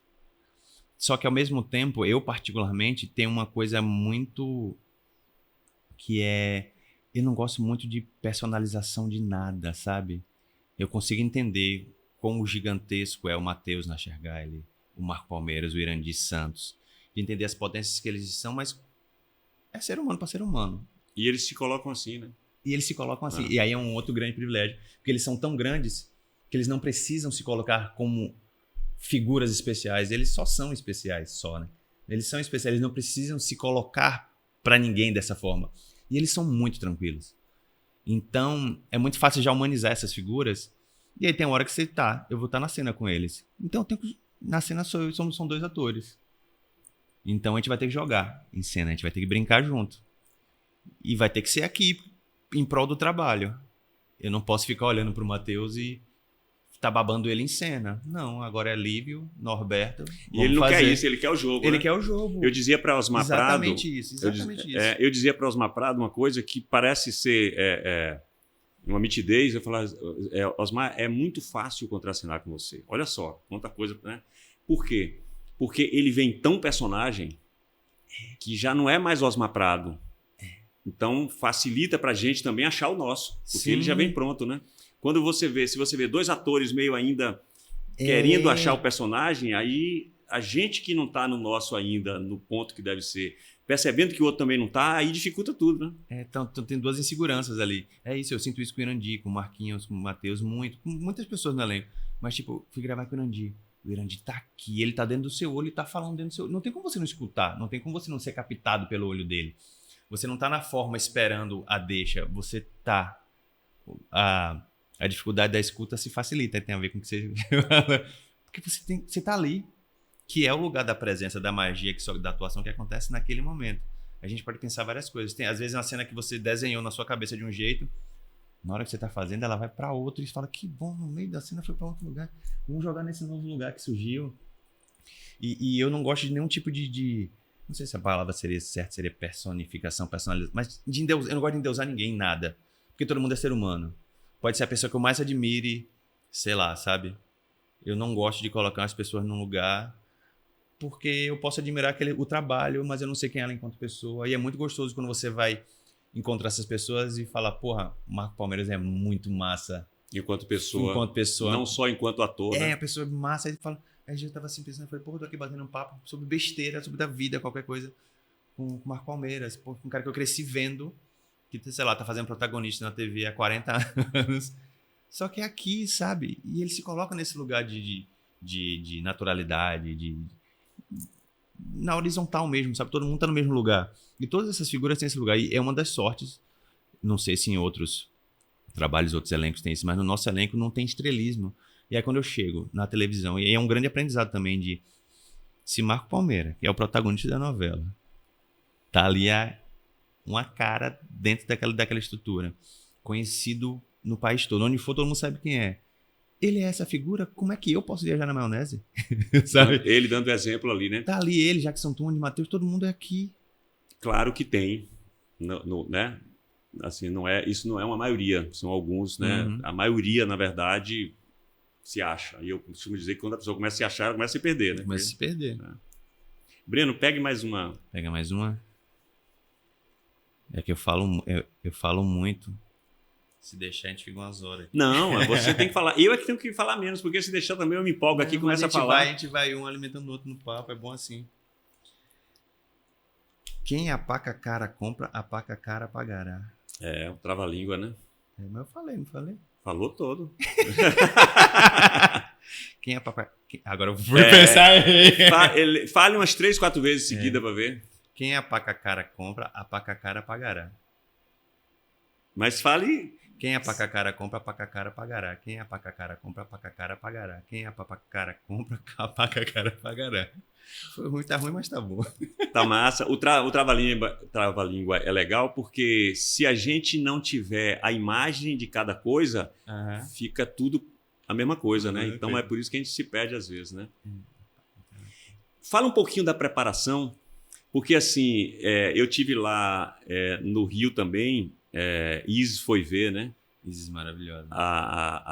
O Vixe Maria, ó, foi ver, viu o povo brasileiro, amou a peça e foi ver no dia seguinte. Ela foi num sábado, saiu do Projac de trabalhar com vocês, foi antes da estreia da novela, foi direto para a peça, foi jantar com a gente, ficou ali dizendo, eu acho que eu vi amanhã de novo, porque ela se encantou, e ela foi ver de novo no dia seguinte, com todo o trabalho que ela tem ali, não é pouco, né? Fala um pouquinho dessa preparação, porque é muito rica também, né, a preparação. Infelizmente, eu tive um processo um pouco solitário, porque eu não acabei... Mas tem a ver com o processo em si, porque a preparação é meio que por núcleo, né? E aí minha preparação é muito com o Chico, era muito com o Chico Dias. Só que o que acontece? O Chico já estava na primeira fase, que começava a gravar quando a gente começou a preparação no meio de setembro. Daqui 3 semanas já começava a gravação em Ilhéus. Então o Chico tinha pouco tempo e ele estava em outros núcleos. Ele estava no núcleo da primeira fase. Ele tinha que atender outros núcleos. Ele tinha que atender outras demandas, então a gente não conseguiu se encontrar muito. E ele já foi... Eu tive 2 dias de preparação com o Chico. E 2 encontros... Assim, eu e ele, só a gente teve 2 encontros. Um com a Iris. Um com a Moira, que foi a preparadora corporal. E 2 leituras coletivas. Um com o pessoal da primeira fase e outro com o pessoal da segunda fase. E aí o Chico já precisou ir para Portugal para resolver coisas da vida dele. Quando ele voltou, ele já começou a gravar. Então a gente teve esses encontros, foi meio assim, a gente não se conhecia. A gente falou um pouco sobre os personagens e tal. Mas foi muito válido já, porque a gente se encontrou ali. E aí tem que aproveitar o mínimo de tempo para ser intenso e absorver alguma coisa ali. E para escutar, no final das contas, acaba sendo mais sobre escutar o que vem de lá. E aí ele começou a gravar a primeira fase e eu fiquei em casa estudando e lendo. Aí eu estava lendo o Rubem Alves, que foi uma das minhas fontes de inspiração. Eu li 2 livros de Rubem Alves, comecei a ler a Teologia da Libertação do Boff. Aí eu falei, acho que não é por aqui, é mais por aqui. Lendo coisas da Bíblia. Lendo um livro que é a inspiração para o gatilho da minha personagem, que é um livro sobre violência doméstica em lares cristãos, que acabou, com essa mudança, acabou sendo o mote do meu personagem. O que fez ele se desigrejar e ir para a vida. E eu estudando, eu falei, não sei se é isso. Porque eu senti que eram diferentes os personagens. Não tinha mais tanto esse viés revolucionário como o Padre Lívio. O meu, eu estudei o Diário Rio Maria do Padre Ricardo Rezende, até falei para você, né? Foi indicação de Luiz Fernando, o diretor na época. Leonardo Boff também. E tinha um quê de Antônio Conselheiro, que você já percebeu ali, né? Eu nem tinha te dito isso, eu acho. E tem um quê dele, que esse cara meio... vai brigar ali por uma questão social e tudo, né? Eu senti que as demandas são as mesmas, mas o mundo e por onde se luta tinha que ser diferente. Porque o mundo é outro. Aí eu entendi, eu falei... E aí quando eu comecei a ler... Eu comprei 2 livros do Rubem Alves. Eu até trouxe pra cá, mas esqueci, cara. Eu li logo a Teologia da Libertação do Rubem Alves e agora eu tô lendo um outro livro chamado Dogmatismo e Tolerância, que eu vejo muito do Lívio ali. E aí eu vi, a teologia dele é mais humanista e menos revolucionária. Ele não quer só tomar os meios de produção e se rebelar, não sei se rebelar seria a palavra, mas contra o poder, isso e aquilo. Ele quer primeiro emancipar as mentes para que as pessoas entendam o contexto que elas estão inseridas, quem são elas dentro dessa máquina, para a partir daí ela conseguir fazer escolhas e se emancipar a partir disso. E sempre de uma forma coletiva e tal. Que tem muito a ver, mas não tem esse viés do embate. Logo. Que tem a ver com o Rubem Alves. Ele também foi um pastor presbiteriano que foi expulso da igreja na época da ditadura. E quando ele foi pro exílio, que ele fez a teologia da libertação dele. E quando eu comecei a ver entrevistas dele, eu falei, é essa figura que eu pensei, eu quero o Lívio, até porque como ele não tinha mais a questão de celibato e outras coisas, e eu entendi que o lugar de luta era outro, eu falei, eu quero fazer ele enquanto... E a gente está num momento onde tudo é muito dicotômico, né? Ou é uma coisa ou é outra. Eu não quero escutar mais o outro, se você é diferente de mim, eu não quero te escutar. A gente vem depois desse momento político que a gente ainda tá nele, né? Onde as pessoas não se escutam, o diferente não tem... Eu não quero nem olhar pro diferente, aquilo eu falei. A depender de como eu construa, ninguém vai escutar o Lívio. E as pessoas precisam escutar a mensagem dele. E aí eu falei, antes de qualquer coisa, o Lívio ele é um humanista. Não tem a ver com partido, não tem a ver com ideologia política, se é esquerda, direita, se é centro. Não é sobre isso. E esse é a grande questão que você está trazendo aí, né? Da nossa atualidade, né? A dificuldade da escuta. E eu falei, eu preciso fazer com que as pessoas parem para escutar ele, porque senão é capaz de... Porque minha primeira cena era eu num acampamento sem terra, brigando com jagunço. Eu acho que não tinha isso na primeira versão, né? Não. Brigando com jagunço. Eu falei, pô, falou de sem terra, tem muita gente que já não vai querer escutar. Exatamente. Sabe? Já fecha ali a... E aí minha segunda cena é falar sobre reforma agrária batendo de frente com os seus inocentes. Meus 2 primeiros capítulos foram muito... E aí já era eu falando sobre reforma agrária com um coronel, sabe? Chamando ele na chincha. Eu falei, se eu não faço isso de uma forma muito precisa, as pessoas já vão desistir dele no primeiro capítulo. Como é que eu questiono sem terra, reforma agrária, a partir de um lugar de questionamento, de reflexão e de escuta? Como é que eu pego esse texto que está aqui e falo, não, seus inocentes, é isso, sendo assertivo, mas deixando um espaço para o contraditório, né?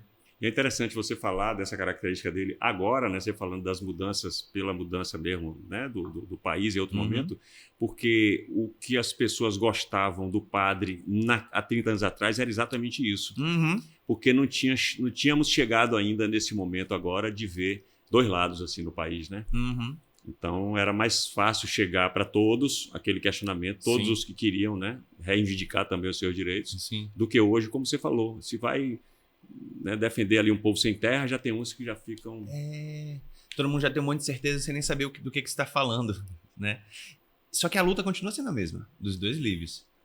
A forma para se atingir... Para chegar é que é diferente. E para angariar pessoas para a luta que é coletiva, né? Acho que tem essas diferenças. Aí eu fui pensando muito nisso, para não... E aí depois eu ia falar... Aí logo depois entrava a Dona Patroa e eu ia ter cenas com ela sobre violência doméstica que não tinham na primeira versão, tipo, diretamente. A situação estava dada, mas há 30 anos atrás não era um tema. Né? Falar diretamente, se questionar. Esse diálogo ali que eu vi essa cena, não tinha. Não tinha. E no meu primeiro encontro com ela eu vi aquilo. Que tá ela ali, Camila Morgado. Exato. Na primeira cena que eu tive com ela, ela falava, um pastor por aqui, ela me fazia umas questões e eu olhava assim... Aí eu falei, não sou muito esse tipo de pastor, eu tô desigrejado e tal. Ela ia e falava um versículo da Bíblia sobre o homem ser a cabeça e a mulher o pescoço, e a mulher tá subjugada ao homem. E ela fala um versículo da Bíblia, eu vou e uso o mesmo versículo, só que em outras partes, que vão totalmente contra essa interpretação. Aí eu falei, nossa, a probabilidade das pessoas me massacrar de hate é muito grande. E aí, como falar escutando, né? Que te escutei, mas olha isso aqui também. Eu sempre tento fazer ele como uma pergunta, é sempre uma pergunta. Tô te deixando uma pergunta. Não é o dono da verdade, né? Não é o dono da verdade. Porque é uma das coisas também que faz muitas pessoas se fecharem, né? A mesma coisa, mas é a maneira que é trazida para a pessoa. E a pessoa escolhe o que ela vai fazer. Ela fala, ela falou um versículo da Bíblia, eu falei, mas também tem eu falei, isso é Efésios 5:25, mas também tem os versículos 27 e 28. Ele fala, maridos, amai vossas mulheres assim como Cristo se entregou à igreja e assim mesmo e assim mesmo morreu por ela e tal. Aí você percebe que aqui, sem querer dizer exatamente, mas você percebe que aqui também está dizendo que os homens têm que se sacrificar por suas mulheres, não as mulheres têm que fazer pelos homens, sabe? Tá ali o questionamento, a pessoa faz o que quiser com aquilo. E tem um lugar de martelar, né? Dona Patroa, ela vai começar a me escutar 40 capítulos depois. A gente já tem essa conversa umas 3, 4 vezes. E ela só me escuta quando o Lívio conta pra ela a história dele, que ele largou a igreja porque ele começou a ver que aquilo estava num lugar vazio, onde ele estava repetindo dogmas, e aqueles dogmas estavam fazendo mal às pessoas. Então a mulher morreu porque ele aconselhou ela mal. Teve que ir para um extremo. Eu já vi várias cenas suas, e olha que eu não estou acompanhando a novela, assim, né? Eu não tenho televisão mais em casa, então eu pego, às vezes eu assisto por aqui. Mas aí essa cena eu vi, e é interessante essa visão que você traz para ela, né? Assim como essa coisa que você falou que é importante, que é a forma que a pessoa compreende o que está escrito na Bíblia. Quantos e quantos pastores e padres e líderes, né, religiosos, cristãos, fazem uma leitura equivocada, porque também não é fácil. Não é. A maneira que a Bíblia é escrita não é tão fácil assim de entender, principalmente a gente vivendo no mundo e no momento em que a educação é uma coisa, não é? Que é muito difícil, e a educação ela serve para isso, para a gente entender, né, as coisas que são feitas e que são escritas. E tudo, né? E tem gente que pode interpretar errado por uma questão mesmo, e tem gente que distorce porque quer. Tem dos dois. Exatamente. Tem de tudo nisso. Tem de tudo aí, né? Aí o seguinte, quando eu fiz o Padre, a novela estava sendo escrita. Quando você faz agora, ela já está escrita. Então, acho que você teve acesso ao personagem, né? A mais ações do personagem do que eu, né? Então, é diferente também para o trabalho dos atores, né? Sim. Porque é uma obra aberta, mas eu lembro que quando nós nos encontramos naquela floresta, na Avenida Paulista, no Trianon, né? No Parque Trianon, né? Você me falou algumas cenas do Padre e você já dizia o texto, você já tinha ele memorizado, inclusive. Sim, eu já tinha entendido do que se falava. Então, depois eu fui ver cenas, eu vi cena num determinado momento da novela, lá no começo, depois eu vi cenas, sei lá, 2 meses depois, que você me disse aquelas 2 cenas ali, né, que aconteceram e tudo. Então, como é que é também já saber, né? E até onde você sabe? Você já sabe até o final? Não, ainda não chegou pra gente. O que acontece? Até porque, perdão, Breno, porque também não é o mesmo que estava escrito. Ele vai mudando também, né? E a obra, ela estava... Já teve algumas mudanças que foram muito perceptíveis, como a minha. Agora é um pastor, por mais que o personagem continue pelo mesmo caminho, mas essa diferença já muda muita coisa. Muda muita coisa. Que já trouxe a questão ecumênica para a novela, né? E você já ter 3... Porque também a questão da Inácia com o candomblé era uma coisa que estava.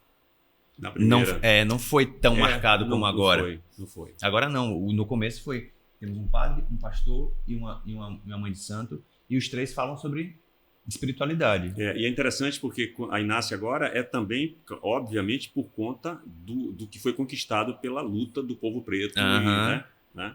E do talento da Edvana também, que tem coisas que ela trouxe, que a Inácia dela começou a ser mais da mesa do que só da cozinha. E olha que coisa interessante, Chica Xavier era uma Ialorixá. Ialorixá, sim. E o personagem dela, que era, né, uma pessoa ali que tem essa sensibilidade tudo na casa, não foi desenvolvido tanto como é hoje desenvolvido essa questão da matriz africana, da religião que a Edvana faz brilhantemente. As lutas, elas reverberam de algum jeito. O elenco que a gente tem a ver com as lutas dos últimos 30 anos. Você tem um elenco com tantos negros, indígenas, pessoas diversas e baianos, tem a ver com um monte de luta. Né? Muitas conquistas, né? Tem uns 8 baianos ali. É difícil você ter tanto baiano na novela. Tem você, tem Oswaldinho Mil, Fábio Lago, que fez a primeira fase. O Vladimir, a Edvana, a Samantha Jones, que faz a Zinha. Tem também Valdo Ana Cecília, Macarrão. Que arrasou também no... Ana Cecília. Tem uns 8, acho que tem 8 pessoas, se eu não me engano, agora. É bastante. E dessas, sua maioria é negra. Exatamente. 5 negros, eu acho, né, nessa história. Isso tudo já é uma conquista. E é muito doido, né? Vou falar disso para depois falar do que você tinha me perguntado, que é... esses dias essa ficha me caiu dando uma entrevista, que foi... É muito bom, inclusive, para a luta, se ter personagens que não estão falando diretamente da negritude. Mas estamos falando, porque é um ator negro que está fazendo Pastor Lívio. Exatamente. Isso está sendo visto. Isso constrói imaginário. Uma criança que está assistindo Renascer hoje, um adolescente, ele está vendo uma pessoa negra num personagem que traz uma perspectiva que é positiva. Não é só o marginal, não é só o bandido, o traficante. E que ocupa um lugar de poder, porque a religião tem um poder diante do povo, né? Que é bem usada. Para os coronéis que respeitam, em algum nível respeitam, né? Então, mesmo que seja um teatro que eles façam socialmente, mas eles têm que respeitar. E não ser sempre pautado pela negritude enquanto discurso é muito bom também. É claro que a gente ainda está no momento social que a gente precisa ter peças de teatro falar sobre a questão racial diretamente, sobre violência. É preciso também. Mas também é muito bom a gente já estar nesse lugar de virada onde a gente está falando sobre a vida. Pessoas negras vivem para além dessas questões que envolvem diretamente a questão racial. E o Pastor Lívio está nesse lugar. E de me escolherem por causa da minha pele. E só que ao mesmo tempo que, sem estar defendendo, eu estou defendendo. Primeiro porque eu sou negro. Isso não tem como você dissociar. Segundo porque quando eu estou falando de trabalho escravo, eu estou falando de pessoas negras. Quando o personagem está falando disso, ele está falando de pessoas negras. Porque são a maioria das pessoas que sofrem trabalho escravo. Exploração nos seus trabalhos na zona rural. Quando a gente fala de violência doméstica em lares cristãos, a gente está falando de mulheres negras. A maioria das mulheres que morrem e que sofrem com isso no Brasil são mulheres negras. Então, todas as pautas de alguma forma de minorias, a gente está falando de pessoas negras. Então, ao uma pessoa negra estar falando disso, a gente está falando da questão racial, sim, e talvez de um jeito que as pessoas também consigam relacionar de uma forma mais com a sua vida. Porque às vezes a gente vira de uma olhar talvez muito academicista, muito literário, quando a gente estuda coisas da questão racial. Quando a gente começa a chegar a falar isso para a tia dali, ela não consegue entender que o filho dela morre na mão da violência cotidiana porque ele é negro. Ou que ele tenta um trabalho subalternizado porque ele é negro. Ou várias outras situações que a gente vê na estrutura que a gente vive. Mas às vezes quando você relaciona através da arte, não diretamente, mas com tudo ali, a pessoa ela consegue entender. E aí depois tem um segundo passo de falar, você entende que isso tudo é porque você é negra? Não a gente falando já de um lugar da academia, ou né? Enfim, é a arte cumprindo sua função também. E é interessante essa coisa que você traz, assim, porque quando, na primeira versão, né, voltando a Chica Xavier, essa atriz extraordinária, né, o lugar dela era muito restrito, enquanto uma mulher, uma pessoa preta. Então, a Inácia era só uma empregada doméstica, né? Uhum. Então, olha só essa mudança que você fala também, que a novela muda também por causa desse tempo que muda, né? Então, hoje, graças a Deus, é possível, embora precise mudar muita coisa ainda com relação a essa coisa racial, é possível, a televisão está mostrando o mesmo personagem que há 30 anos atrás não tinha esse lugar, ele tem um lugar hoje de ser uma pessoa normal. Sim. E não ser somente a empregada doméstica, o escravizado, o motorista ou o marginal, o bandido, né? E graças a Dona Chica que fez antes da gente. Graças a ela. Reverência a nossos ancestrais, né? Então, assim, eu tive o privilégio de trabalhar com Chica Xavier em Renascer, e você está tendo o privilégio de trabalhar com a Edvana Carvalho, né? Então, assim, é uma outra potência que bacana também. Isso também, né? E a Edvana hoje, ela tem, para além da sua personalidade, mas ela tem o lugar de impor em cena, que a Inácia sente, porque a Inácia talvez não sentaria. A Inácia falou e sentou. A Edvana falou e sentou. Edvana, ainda mais de onde vem, né? Ela sentou e falou, o lugar de Inácia é aqui. A gente brincando, ela falou, ninguém senta no lugar. Toda cena que vai marcar, o pessoal fala, vou marcar ela. Não, quem senta ao lado de Inocência é Inácia. Outro personagem, o filho dele vai... Não, quem vai sentar aqui é a Isso Inácia. que você está falando é interessante, que é a atriz que É a está atriz, marcando esse é a atriz lugar, marcando. né? Mas para ela poder marcar isso hoje, Dona Chica precisou passar por outro momento. Abrir esse caminho né? e trazer a força também do trabalho dela ali, né? É isso, então é um passo aí que a gente possa sedimentar caminho para quem vai vir. Breno, é interessante, assim, é legal isso, né? Porque a gente está aqui falando da mesma história em tempos diferentes para a gente ver, através da arte, essa mudança social que a própria arte, né?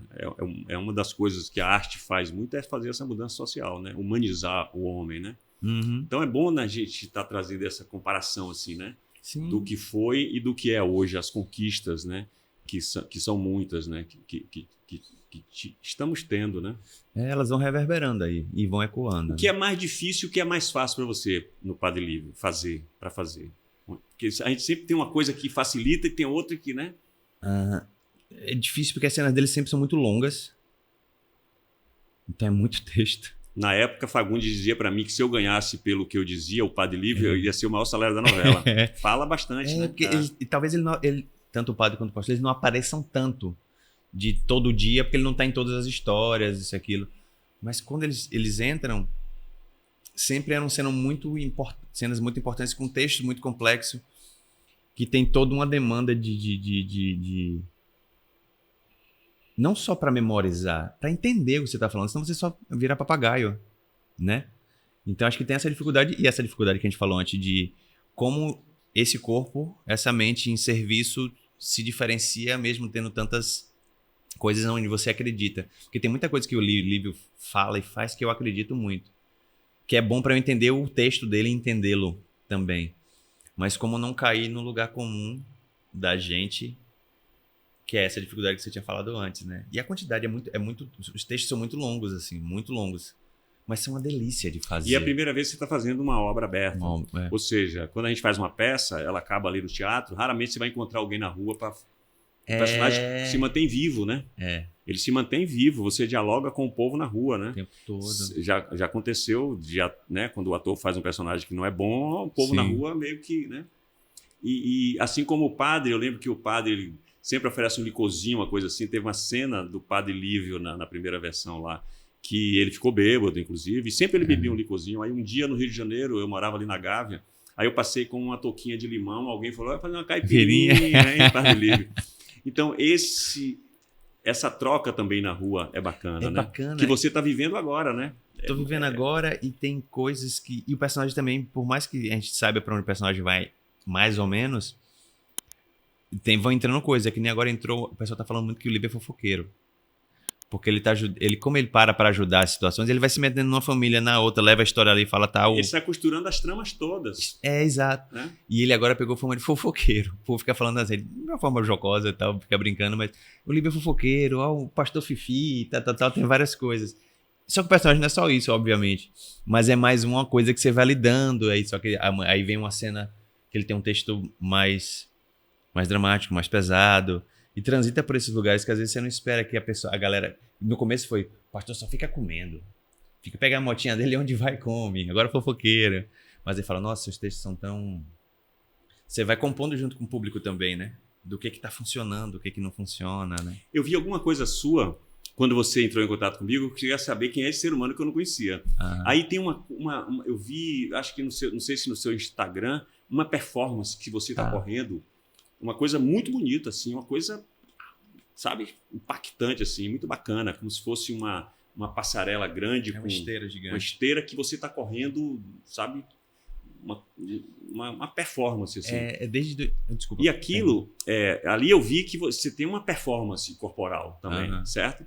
O padre não exige muito isso. O padre é essa figura mais cerebral, que houve era uma das minhas dificuldades para fazer o padre. O padre não, o pastor, viu? Eu ainda estou apegado ao Padre Livre. O povo me chama de padre na rua ainda. O povo me chama de pastor, muita gente me chama de padre. Eu venho do teatro de rua, né? Fiz escola de teatro aqui na UFPA e as minhas coisas são muito físicas, muito corporal. Então, eu tinha uma dificuldade por não ter, né?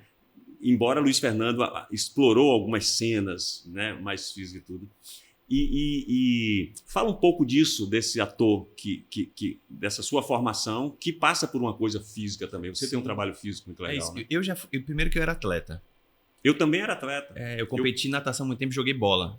Eu corria e fui para São Paulo de Itabuna, na nossa terra, com 16 anos para ser jogador de futebol. Ou seja, Eu também. Eu Tá. cheguei a jogar na base do Bahia, mas logo eu saí. eu fui tentei estudar. treinar no Itabuna, mas não deu certo muito, não. Quando eu vim de Itaberaba, eu tinha passado no teste do Bahia lá. Eu cheguei a treinar aqui, mas o horário do treino do Bahia, que era de manhã, batia com o horário da escola que eu tinha ganhado uma bolsa.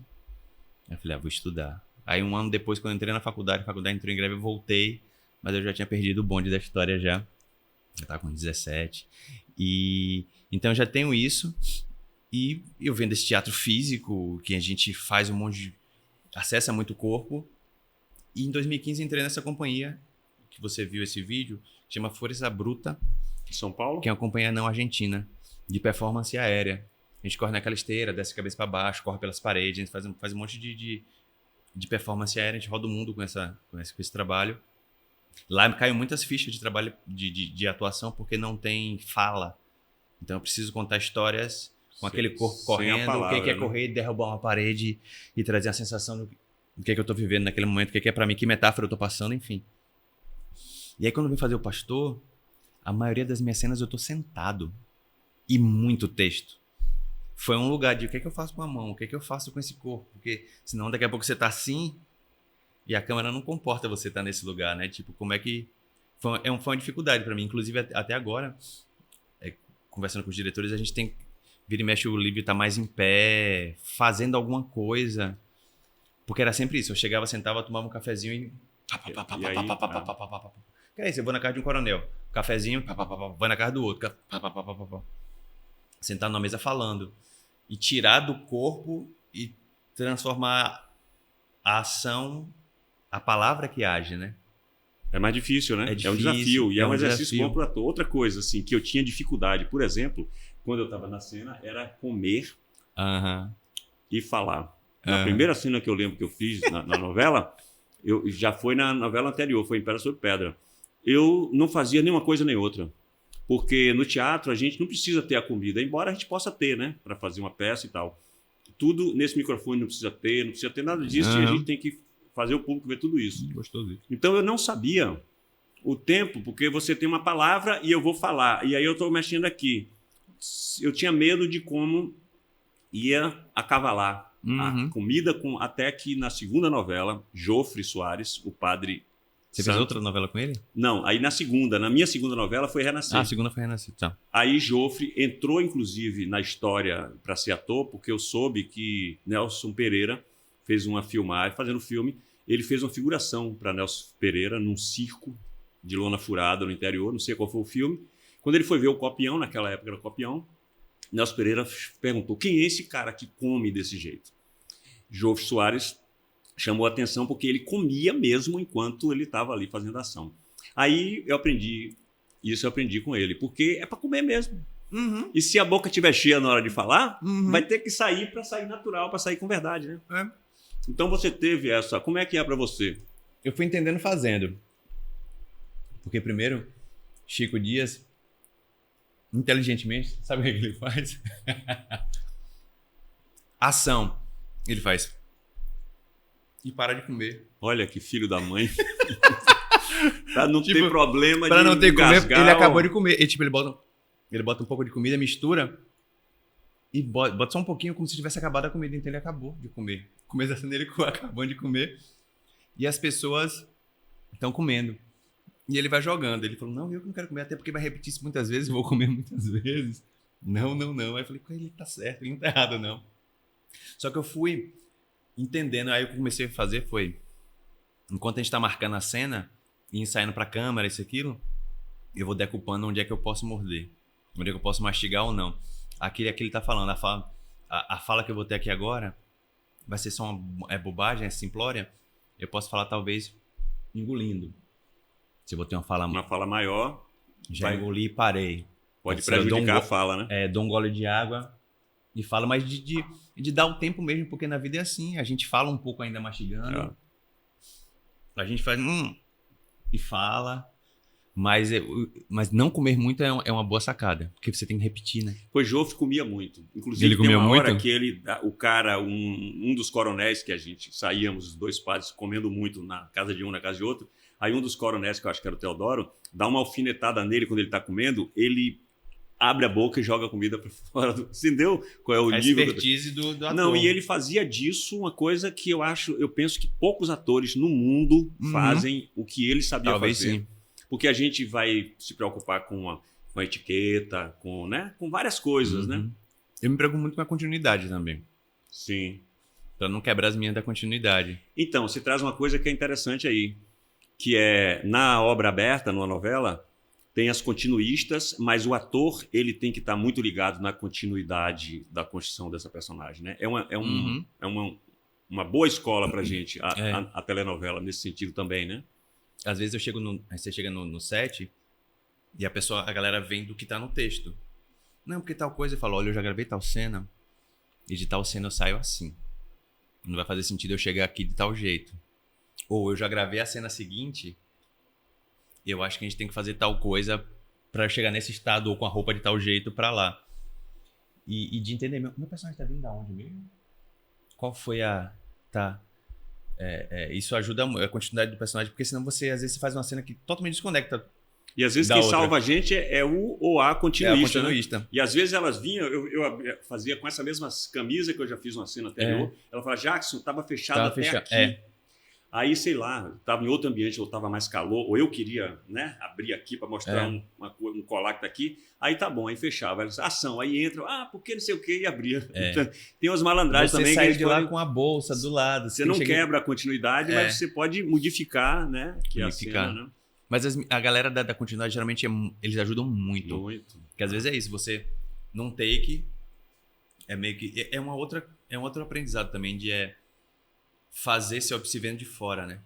Que aí eu estou fazendo a cena, mas eu sei que em tal momento, se a gente está muito dentro da cena, a gente pode esquecer. Mas como olhar de fora, mesmo estando muito dentro, de que eu dei essa garfada, eu olhei para você nessa hora para falar.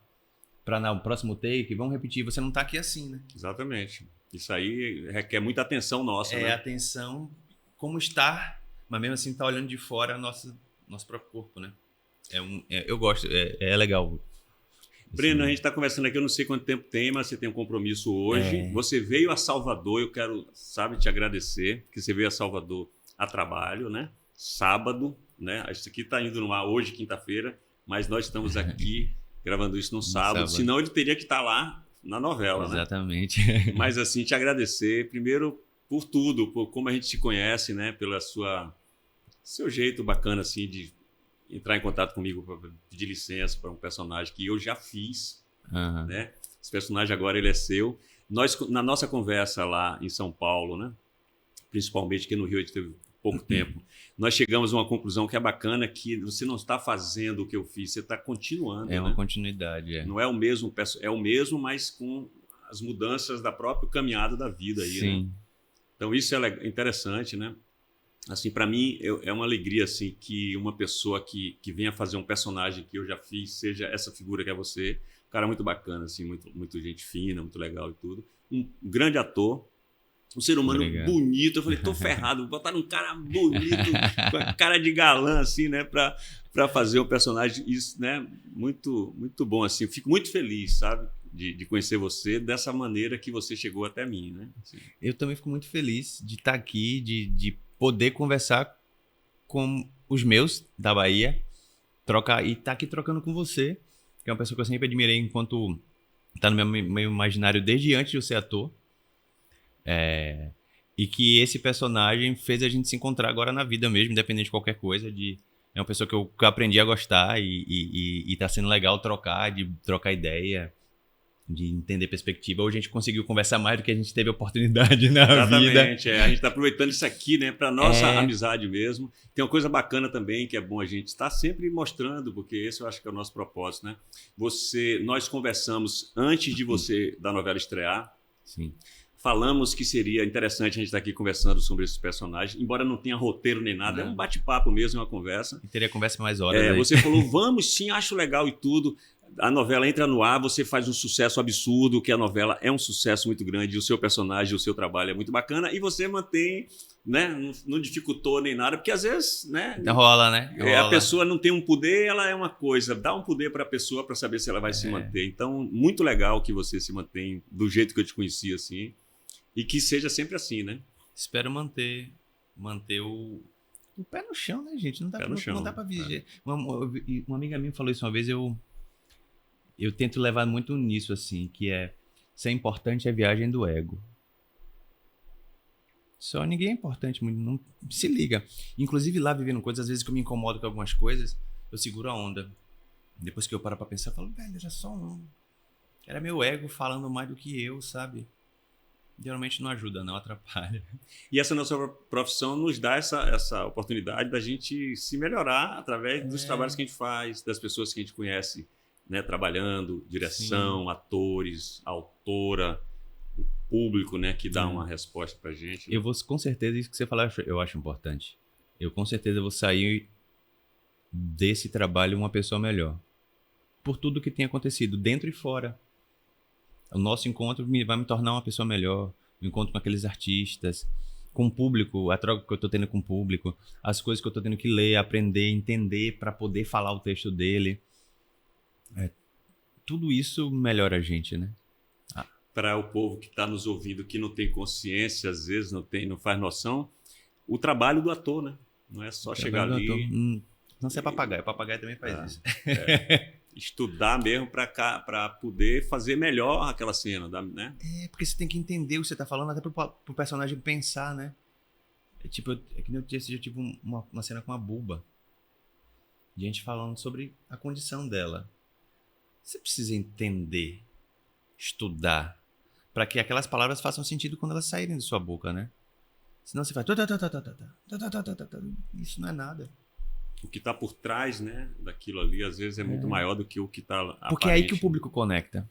Porque se você vê, se você pensa, o público pensa junto. Eu aprendi isso no teatro. Fala assim, se o personagem vê, o público vê. Se eu vi uma baleia voando ali, e se eu reagir a isso, o público vai ver. Talvez ele não saiba o que é que eu tô vendo. Talvez eu tenha que... No teatro a gente descreve que eu tô vendo uma baleia. Mas as pessoas vão estar vendo comigo, através do meu olho, que eu tô vendo e que eu tô maravilhado com aquilo, sei lá, seja o que for. E a palavra é a mesma coisa, né? Eu falo muito isso, assim. Quem primeiro tem que ver é o ator, né? Se você vê, eu sou capaz de ver. Se você não vê, que sou espectador, como é que eu vou ver, né? Só se eu adivinhar alguma coisa, assim. E como a gente tá falando de humanidades, se eu vejo a sua humanidade na troca dos personagens, o público vai ver. Talvez, sei lá, posso estar viajando na maionese, mas é um pouco disso. Não, né? Eu acho que esse é o caminho mesmo, é por aí mesmo. Então, o que você quiser dizer aí que não foi dito ainda aqui. Não, já falei demais. Revelar para o público, né? O final do personagem, mentira pura. Eu não tô até o final, a gente ia falar disso, a gente parou. Você não vai até o final da... Não, eu vou, mas os finais mudaram. A obra continuou como um remake até tal, e agora o Bruno ele vai fazer algumas mudanças. Tem uma mudança que já saiu, então essa acho que eu posso falar, mas eu não sei o que vai acontecer. Que o Lívio não fica, provavelmente não vai mais ficar com a Joana, com a Joaninha. Isso é uma mudança que foi um grande mote do final do livro, final, né? E eu até entendo, porque não tem... Lá a grande questão estava em cima do celibato, né? Exatamente. Parece que o Lívio não vai ficar mais com a Joana, então... Só que eu não sei para onde vai. E o Bruno também disse que ainda está construindo isso. Se ele vai seguir, verticalizar ainda mais na missão, ou se vai chutar, isso é bom também, né, na novela, né? Isso é bom, essa coisa da gente não saber também, né? O ator, ele vai... que mandar, ele vai fazer ali, né? O destino que levar... Acho que eles vão sentir a história agora. E para onde pode ir? Será que ele vai se envolver? Alguém vai aparecer um personagem novo? Vão contar a história dele para entender por que ele prefere seguir a missão, enfim, não sei. Assim, quando a primeira, quer dizer, uma das perguntas que eu fiz a Luiz no começo foi assim, ele vai ter alguma coisa com alguém? E Luiz falou, não, de jeito nenhum, porque novela é romance, né? Então é interessante, estou falando isso pelo seguinte, o seu personagem, do jeito que você está fazendo, o Pastor Lívio, tem muito mistério em torno dele, então não dá para saber exatamente o caminho que ele, né? A gente pode imaginar, mas não sabe como é que ele vai reagir diante de algumas coisas que a gente não viu ainda, né? Que ninguém sabe muito o que veio antes dele, fora do que ele contou agora para Dona Yolanda, agora que não é mais Dona Patroa, que agora ela tem nome.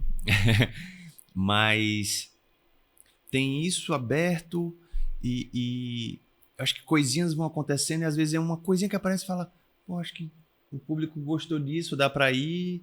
E o ator vai jogando com isso também. Às vezes é um olhar que você dá pra um personagem, às vezes é verticalizar coisas que já tem, ou é ir no passado dele pra explicar coisas pra onde vão, né? Tudo isso tá em aberto agora, tá em aberto, mas alguns personagens estão em aberto. Mas eu falei só de provocar aqui, porque deve ter gente assistindo aí doido pra saber, mas não vai saber. Mas pior que eu não assistindo. sei. A gente vai saber junto, que eu também não sei. E a gente não tocou pandeiro. Vamos tocar. Geralmente eu tenho aqui um pandeiro ou mais e você toca pandeiro. Eu enrolo. Eu também enrolo. Aí Você você pode canta. tocar alguma coisa, o que assim? Esse vai ser o encerramento, a gente vai acabar tocando aí? Depois a gente vai falar alguma coisa mais, Mas a gente pode tocar o quê? Você fez uma música com a peça que você estava tocando. Mas deixa eu ver se eu lembro.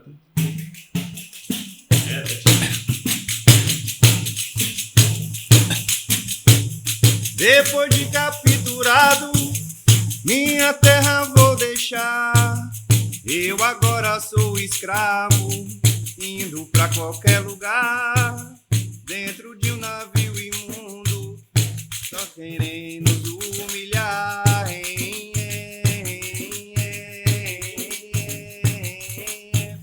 Todo tipo de senhor no mercado vem comprar um escravo pra labuta, pra ele não trabalhar na lavoura, na cozinha, até dando de mamar.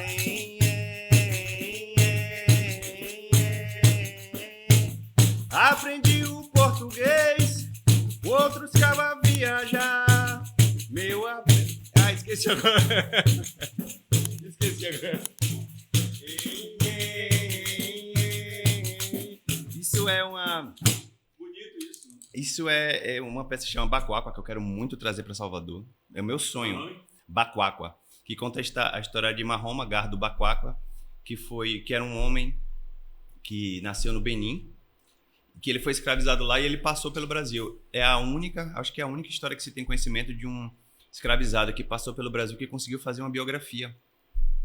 E ele não passou pela Bahia, mas ele passou por Rio de Janeiro, Pernambuco, Rio Grande do Sul, e ele conseguiu ser liberto nos Estados Unidos. E a gente conta a história dele a partir do viés da esperança, não do açoite ou da escravidão. É de um homem que era um homem até de classe média, sabia ler, escrever, que foi escravizado, colocado numa condição que ele nunca imaginou na vida, e os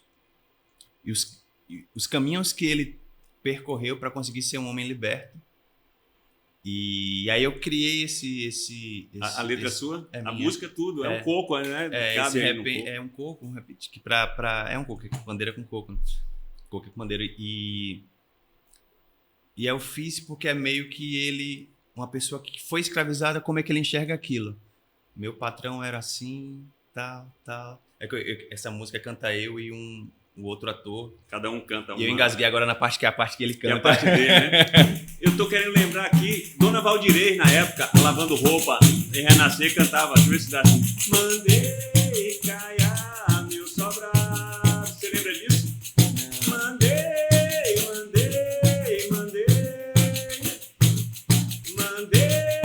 caiar de amarelo. Caiei. Aí ela vai dando de cor. Vamos cantar nós dois desse amarelo aí, ó. Era lavadeira de roupa, com trouxa na cabeça. De ganho. Mandei caiar meu sobrado. Mandei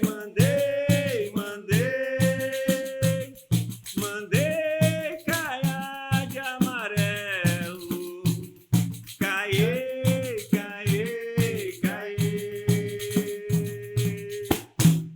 Ela saía mudando de cor, de azul, sabe? É muito bonito. Que lindo, que lindo. Que legal, Breno. Que a gente possa um dia trabalhar juntos. Espero. No teatro, Espero. no cinema, na Nós TV, também se por encontrem aí. também nos trabalhos. Maravilha. Espero. Ficarei muito feliz, de verdade. Também. Então, muito grato aqui, tá, por Eu você que agradeço, de verdade. vir pra cá depois de filmar a semana inteira lá, né? Vim trabalhar em Salvador e ainda... E eu não venho na Bahia desde agosto, tô doido. Pois Tava é. doido pra trocar com o meu povo, cara. Doido. Pena que vai ser tão rápido minha passagem. Mas logo eu volto. Maravilha, Breno, brigadão aí, viu? Ah, tá, eu tenho que dizer o seguinte aqui, para você se inscrever no nosso canal, pod.com.oficial, compartilhar, dizer que esse pod vai ser ali também. É idealizado por Adriano Moraes e Luciano Suede, Yasmin, que te recebeu aqui. Equipe maravilhosa, isso é Maravilhosa, importante, a gente não faz nada sozinho. Que trabalha nas redes sociais aí do programa e também a produtora. Yolanda, minha esposa, você conheceu hoje, né? Maravilhosa. Que também está trabalhando aí nessa produção. Pitoco, que a gente encontrou aqui mais cedo, nada aqui acontece sem ele. W, que traz as coisas aí da internet. A gente não faz nada sozinho mesmo. Então é isso aí. Breno, Obrigado. parabéns pelo seu trabalho, belíssimo, sucesso sempre. Pra nós. Muito grato.